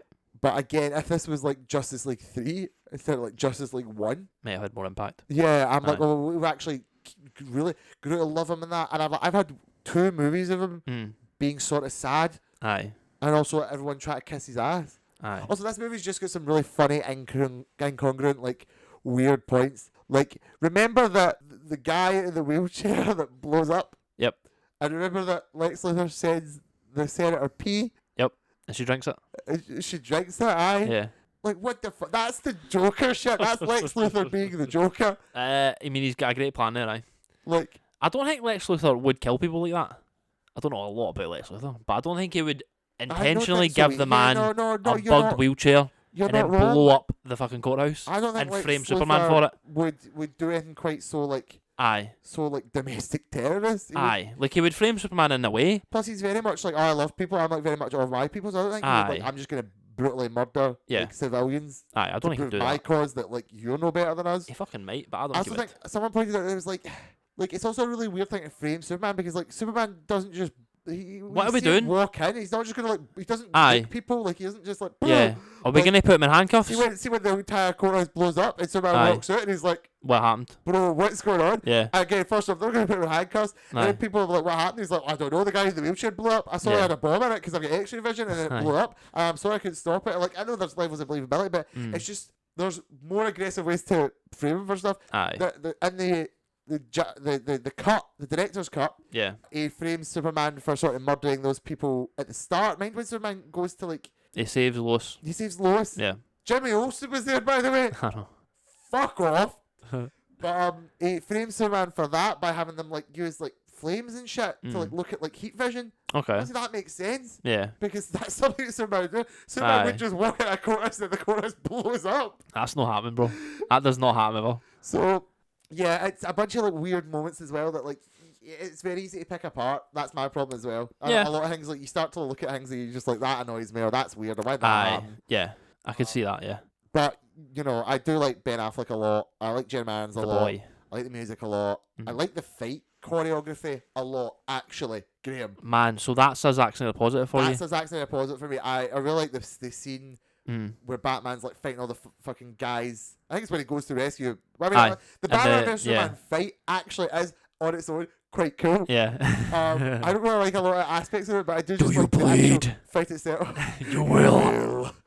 And so another one of those was like, this is your fucking introduction to Batman. But it's so cool. You've got Batman going like, do you bleed? But like throw the kitchen sink and shit. Like the bit when it hits them, that's a good comedy moment, and I shouldn't laugh at it. But the bit when he keeps punching him, and then eventually just stops. Oh no, that was good enough. But then the scene after that, when he goes to rescue Martha, and he's like fucking skating around that fucking warehouse, and he's like slamming the guy out of the box. I'm like, oh yeah, fuck him up, bro. Kill him, bro. Well, don't actually kill him, but like. I'm like, this is that actually the fight choreography is quite good. Well, in those fights, the Doomsday situation is just a bunch of just CGI nonsense and like noise in my face. Yeah. Now, can you check what's next on your list, because I don't know if I swapped my back. I'm sure I've got Wonder Woman, but it's actually Suicide Squad first. Okay, so I've got Suicide Squad next. Yeah. So, movie 3, and we've got the Suicide Squad. It doesn't even matter, right? This film. This is completely unhinged. It is unhinged, Ewan, yeah. Well, the movie is also unhinged. I've seen it once, maybe. Might have seen it twice. Movie, I'm throwing it immediately an E. Which I think what's weirder is that I'm not putting it an F. I know, I'm kind of skating between the two. I'll put it in E because I like some of the performances. Yeah. And that's a bit odd, to be honest. The music's okay. Listen, Margot Robbie's Harley Quinn in this. She's good. Viola Davis is Amanda Waller in this. Another W. Rick Flag's good. Well, Joe Kinnaman doesn't really get given a lot in this. But he's He's good. better in the other one, but like I would agree. he's not bad in this. Will Smith, I could literally give or take. He's just sort of here in this Will film. Smith's alright in this. He's just sort of here. I He's don't not really. more here or not here than Joe Kinnaman. He's got more than Joe Kinnaman to do. Yeah. I just think he's like okay. I don't know. I think I just like Deadshot as a character. He's like an actual focus. He's got like a reason. Yeah, he's like doing it for my daughter and shit. Like you know, shit. Captain Boomerang is Bance. I think Jai Courtney's Captain Boomerang. I think with the benefit of hindsight again, this is one of those ones that really does redefine the character. Like what they did with Captain Boomerang, this really pushed. It's like what if Captain Boomerang was a lot more of a jobber, and also if he was like relevant again. DC just has like villains that are like insane. Like this guy runs about throwing boomerangs. He's like one of the saner ones as well. I know, like Batman's got a guy who just shoots condiments. He does, aye. Like, what's that? Batman's got like Batman's just got a man who's a big giant bat. Bro. On the other hand, he's got a guy who just thinks he's living in Alice in Wonderland. What the fuck, man? What the fuck? Captain America's villains are just other Captain America men. Like, I'm a guy who's also juicing. Batman's fighting like a fucking guy. He's like, I need to flip this coin to decide what I do, or I'm gonna fucking lose it. Literally, bro. DC's insane, man. Right now, I'm gonna fucking lose it. And see if you don't solve it, bad news for you, bro. I'm going fucking crazy, bro. So. Right, I want to say, right, so yeah, I think the strongest part of this is the cast. Yeah, I actually don't even think the cast's that bad. I think, like, some people... Enchantress, fine, cool, whatever. I wish you were better. Yeah, but I like, think okay. Weaker link. And I don't even think that's anything bad against Cara Delevingne. Nah. It's a consequence of the movie. This movie, more than, like, I mean, okay, I say more than others compared to fucking Justice League, but this movie is really butchered. At least with Batman vs Superman, the core of that movie is still there. They just trimmed too much of the fat. Right. Well, the first trailer for this, for Suicide Squad, was so dramatic and edgy. And David Ayer keeps saying, like, my version of this movie was fucking not. Do you believe the Ayer cut? Silly and like, I don't care if I believe it or not. I'm sick of hearing about it.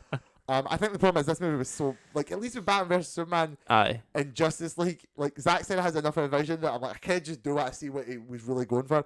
With David Ayer's one, I'm like, I'm sick of hearing about this movie and I'm sick of acknowledging this movie's existence. Right. So I just don't want to know anymore. Fuck this. We've already got a better one. Get we idea. don't need to go back anymore. Forget it. So it was more gutted by executives. It's just like, too silly. It's too loud. Every 5 minutes they needle drop to a bad song or like a song that shouldn't have been there. Jared Leto's Joker isn't a good move. It's just was not a good move. It's a take you can have, sure. It's definitely an interpretation of the character. I think you just let him cook a bit too much. On his own. The behind the scenes stories that we believed. The guy was absolutely cooking far too much. The fucking chip pan is on fire at this point. Yes. The design is repugnant. I don't even think the design's that like an issue, really. Oh no, I hate it. Like, you can hate it, sure. I just like Joker by way of like Lil Uzi.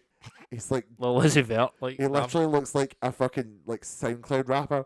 Pog, man. Like a white SoundCloud rapper. He's the baby. He's got like gold teeth. Bro, let's go. Like he literally, I mean, to be fair, he does literally do Joker. Does literally do the fucking man is the baby. Actually, the baby's Joker. Like, he's got the gold teeth and the fucking shitty tattoos, and like he wears like either nothing or like he wears like a fucking like, I've got my purple Lamborghini. Remember the song Purple Lamborghini? Yeah, bro. The Batman's on top of that one time. Like, yeah. Like, I'm recoiling, bro. Bro, how could Harley love you? I was gonna say, how could Harley love him? I don't know, man. I like joke. Like, I think all we need to say is it's not good. It's not. It's good. not how we would like it. No. I think you could, like, feel free to have your own interpretation. You talk about the Joker. You talk about the movie. The Joker. Right. Okay. Feel free to do your own thing, but I reserve the right to not like it. It's like Lex Luthor again. It's like, that's just not what the character should be like. This one's at least, he's a bit wacky and he laughs. But the Joker is like, I don't know if they maybe just thought they were modernising him as a maniac. Like, he is still crazy at least. Yeah. But this type of crazy is like not endearing. He's got no charisma. you don't know how he can convince Harley. You don't know, like, he's not, like, he doesn't lean far enough into the actual, like, jokey side of it, I guess. Right. He just seems to be a bit like a really gross gangster. Aye. And The gangster take was like a thing they were going for. Aye, he was like, he had a gangster angle, which again, like, the Joker has had that in the past, but the problem is gangster Joker is like early animated series Mark Hamill Joker, like comics Joker. Like, do you remember Three Jokers? Aye. So like the whole point of that was like, you know, you had like different, those three Jokers were the different iterations. Aye. And one of them was like a crime gangster, because the Joker was like that. But the problem is all versions of the criminal Joker were the less crazy versions of the Joker. So you can't have delusional, psychopathic, fucking I'm a nut job Joker. Aye. Who is also like, I'm also a gangster up in the clubs. I'm fucking smoking that back.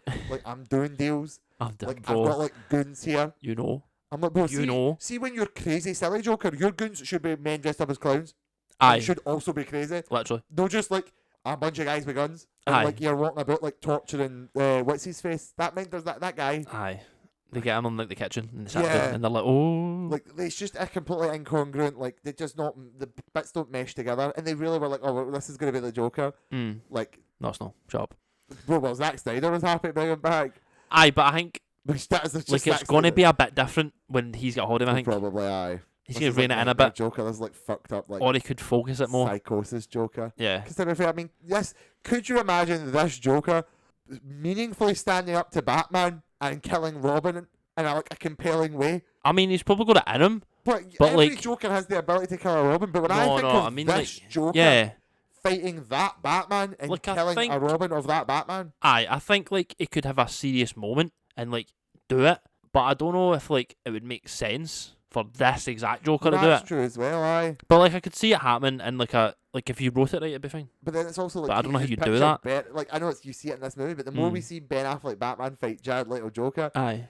it's like, I almost like how different they are though. maybe I think I get Like, that. I think just that don't- might add to something if we did ever see them. in my head, the joy is like because they're different, but then when I look Aye. at, well, why are they different? Oh, one of them's terrible and bad, and I hate Aye, them. yeah. There's your diabolical differences. We've got a really good actor in performance and a really bad actor in performance. Damn. But like, yeah, the story's like nonsense. The story, I movie, don't mean know. Enchantress is like too powerful or something. Is that it? Yeah, Really? this is the first, like, this was a movie that got rolled so much flack for, like, like, Enchantress is like literally throwing fucking shooting lasers in the sky and throwing magic, and it's like, Aye. quickly get Harley Quinn in. She's got a baseball bat. Bro, she'll fuck her up. Bro. Get Killer Croc in. Trust. He's a man who looks like a crocodile. He's gonna eat her.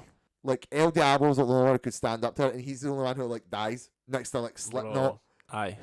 What's Rick Flag gonna do? Shoot her. Well, Rick Flag's gonna shoot Rick gun. But Rick Flag also bangs her. This is Katana. She's got my back. Katana's sick to be fair. Katana is sick, but like it's the bloat as well in this movie. Right. I think it's wild how James Gunn's The Suicide Squad has double the amount of villains and yet handles them all completely better. They do kill 20 of them in the first 5 minutes to be fair. Well, that's true. Aye. That is true. This movie kind of makes you think that they're like, they basically introduce Slipknot Aye. at the end of every other one, and he's like in like none of the marketing, and it's like, well, he's probably gonna be the one that dies. And in the movie, they treat him like, oh, by the way, here's Slipknot, and he's a fucking big deal. This guy's important, right? And it's like, it's shittily handled, I guess. James Gunn was like, yeah, no, they're gonna die, so I'll just kill them. Aye, like- Fucking that's the funny part of it. Bro, it's the Suicide Squad. And then all the characters just odd. Like, Harley Quinn is good, obliquely. The fact I have to pair off with that Joker is weird, and she's like weird in this one in terms of like her aesthetic. This is like the worst version of Harley Quinn. This is 2016, Yeah. like Daddy's Little Girl Harley Quinn, Booty shorts. booty Harley Quinn. shorts, and like she's just greasy all the time. And like it's a take. I don't think it's as bad a take as Jared Leto's Joker, but like No. it's still you kind of get the spice. Right. You're like, oh, that's a bad movie. Margot Robbie's onto something here. Okay. I like this Margot Robbie type. Are we letting her cook? Let's get her out of the garbage pan and we'll put it in the kitchen. We'll see Right. what happens. We'll see what happens. But I do like a lot, but then there's some cats who are just like shit. Like Mm. Rick Flag is buying in chances, and you still kind of don't really like care. Nah. And like some of the squad are like kind of interesting, sometimes aren't. Boomerang's just a jobber, which is fine. But like Killer Aye. Croc is just there. And like El Diablo kind of has an emotional moment about not wanting to use his powers, and we know why. I'm like, cool, that's like a point. And there's also confusion about the plot. I think of like I can't even really remember the the online dialogue, but it was weird how like they had to, Right. like, you have to go on a secret mission. It's to come fucking get me, and then you have to get her back out. But then you also have to on the way stop God. Like just Like, bro, as a side note, Oh, I don't know. And I will really double down on this. Aesthetically, is a mess. The editing is jarring. Remember how they had the fucking title cards for like every hero, the villain, the character. I don't even, bro. Bro, do you not remember how every single time some of them were literally back to back to back? It was like Harley Quinn likes sucking Joker's cock, hates bad pedigree. Well, this was like fucking Captain Boomerang's literally said like has a fucking unicorn fetish, and they fucking had that thing with the cuddly toy. Which David Ayer probably was like that. Fucking you'll direct those scenes for me. I'm not getting involved with that. Like they all had them, and some of them were neat, but there was so much of them all the time, and there was constant fucking needle drops, constantly just play a song, which is ridiculous because again, James Gunn's one kind of does the same, but he just times them better. He picks songs that work. He has like more emotion. I think the songs reflect the thing. Someone said to me like in this movie, Deadshot has a fucking scene where he starts shooting things to show how good he is at shooting, and they play Black Skinhead by Kanye West because he's a bald black man. Pog, bro. Not because of any actual emotional resonance or like anything. The music itself guides the scene anyway. Yeah. It's just like we heard a thing, so we'll put it in. Okay. Like Heathens is like a good song, but it is very much like it's such a depiction of like an edgy like 2016 the visuals of what this was going for. Right. Because you need to remember the sort of aesthetic environment at this time. Like Suicide Squad did a lot of things for like pure goths and emos, I think. Like the proliferation of the Jared Leto Joker, Margot Robbie Harley Quinn, and the general proliferation of the Margot Robbie Harley Quinn. Like, and like, the song Heathens and all that, it just is like, it doesn't age well. I don't think. It's all the time. Very much so, yeah. A time would rather forget it. But I just can't put it all the way to F. Because I do remember coming out of that movie. I do think the performances are good. I think sometimes I was more interested in fun and funniness than super seriousness. So see, when I came out of this, I liked it more than Batman vs Superman. That makes sense. Diabolical. That makes sense for you to say that, though. With time and analysis, given your opinions already. Well, pretty much. But with time and analysis, I'm like closing the gap because I recognise the powers of like Batman vs Superman and the weaknesses of this one a bit more. Do you know what I mean? Yes. I won't put it all the way F, but it is bad. It is absolutely an issue for both of us. Cannot lie. They really again, third movie. It's a Suicide Squad movie. Like, I mean, you've barely established Batman, and you're like, by the way, here's the Joker, he's real. Here's Harley Quinn, she's real. Here's Deadshot, he's real. They never like Killer Croc. They never like fully slate. They're just like, we're doing this now. By the way, fucking have that. What's the next movie for Suicide Squad? I don't know. Fuck it. That is kind of what they do. They never they honestly never sort it out. No, there's never this is the very clear indication there was never really a plan. This is you just start to see the problems. And I want to know because this is obviously the first Zack Snyder one fucking third movie. Like how's that tying in? What's Zack Snyder thinking? And then you see Batman on a car once. Ooh, in the director's cut, not even in the movie. I was gonna say not in the movie. I've not seen the director's cut. Believe it or not. I'm pretty sure it's just that scene. It's the scene with Harley. They give the scene with Harley mind where like you actually see her as like Marlene. I think that's in it. Stuff. It's like nothing much. I don't think. I've seen it one time, I think, bro, and I don't recall a lot of it apart from like the cool acting. I guess sometimes. That's it. It was. I guess it was fun to watch at least once. Sure, killed a day. Right. So next on my list, I've got Wonder Woman. Wonder Woman is next door. So this is a good movie. It is good. I guess you don't like Wonder Woman, but like I don't like Gal Gadot. I don't like Gal Gadot as Wonder Woman. I think it's really good. I think I think people a lot of the time don't like the ending. They'd like say the villain's kind of weak. I would actually agree with it, but not so much that it's weak. I just don't personally enjoy that. Like, I don't know. Well, okay. It did feel like it's sort of like, okay, now we have to do a big CGI fight. I guess. And like, he wasn't the strongest villain. I do like the sort of the twist. I do like his sort of influence on the rest of the movie. Yeah. But it's not the strongest ending, but I don't hate it for that as much as other people do. No, I agree. I like how it's out of time. Yes. So it's like we're just going back to like when she first cut about, and that's really cool. And seeing her like with the soldiers like in the trenches in the war, is really nice. 100%. And I just think she's really good as Wonder Woman, bro. I think she's really good in this movie. I think she like carries the film a bit. I think this movie's the most like she actually does do the fish out of water stuff all right. Yeah, that always seems to work. And this movie's a safe move. The most because she's a bit more like sort of like inexperienced and a bit more like sort of finding her foot. You buy it a bit more. Well, because I never really bought what like Gal Gadot was a serious actress, so when Gal Gadot has to play a bit more like aloof. Pseudo light-hearted, pseudo aloof, pseudo naive. Yeah, I'm like cool because you do seem a bit like somebody who's shouldn't be in this situation. Right. Which may be a bit rude, but like, and I'm not just saying this because Gal Gadot's an actress. I just do not like Gal Gadot for a lot of reasons. She just works the best in this, Right. and she's propped up by quite a fun supporting cast. True. Chris Pine. All the soldiers. I can't remember all the I was names. going to say I can't actually remember that, but they had this really cool the group dynamic. The Scottish guy. Scottish guy. They had she had a wee friend as well. Mine. She had a wee ate a candy. Yes. Like that was good fun. Oh, what is she in? I can't remember what That's she is. another one. I feel like This she's is in such like a weird one where she's in like I feel like I see her with Simon Pegg all the time, but I actually just don't. It's not actually her. It's like someone else. Oh, I'm gonna look into that now. Like she's in Shaun of the Dead, but she's no in Shaun of the Dead. I don't think. Oh, she is in Shaun of the Dead. Wonder Woman. She is. She's in Shaun of the Dead.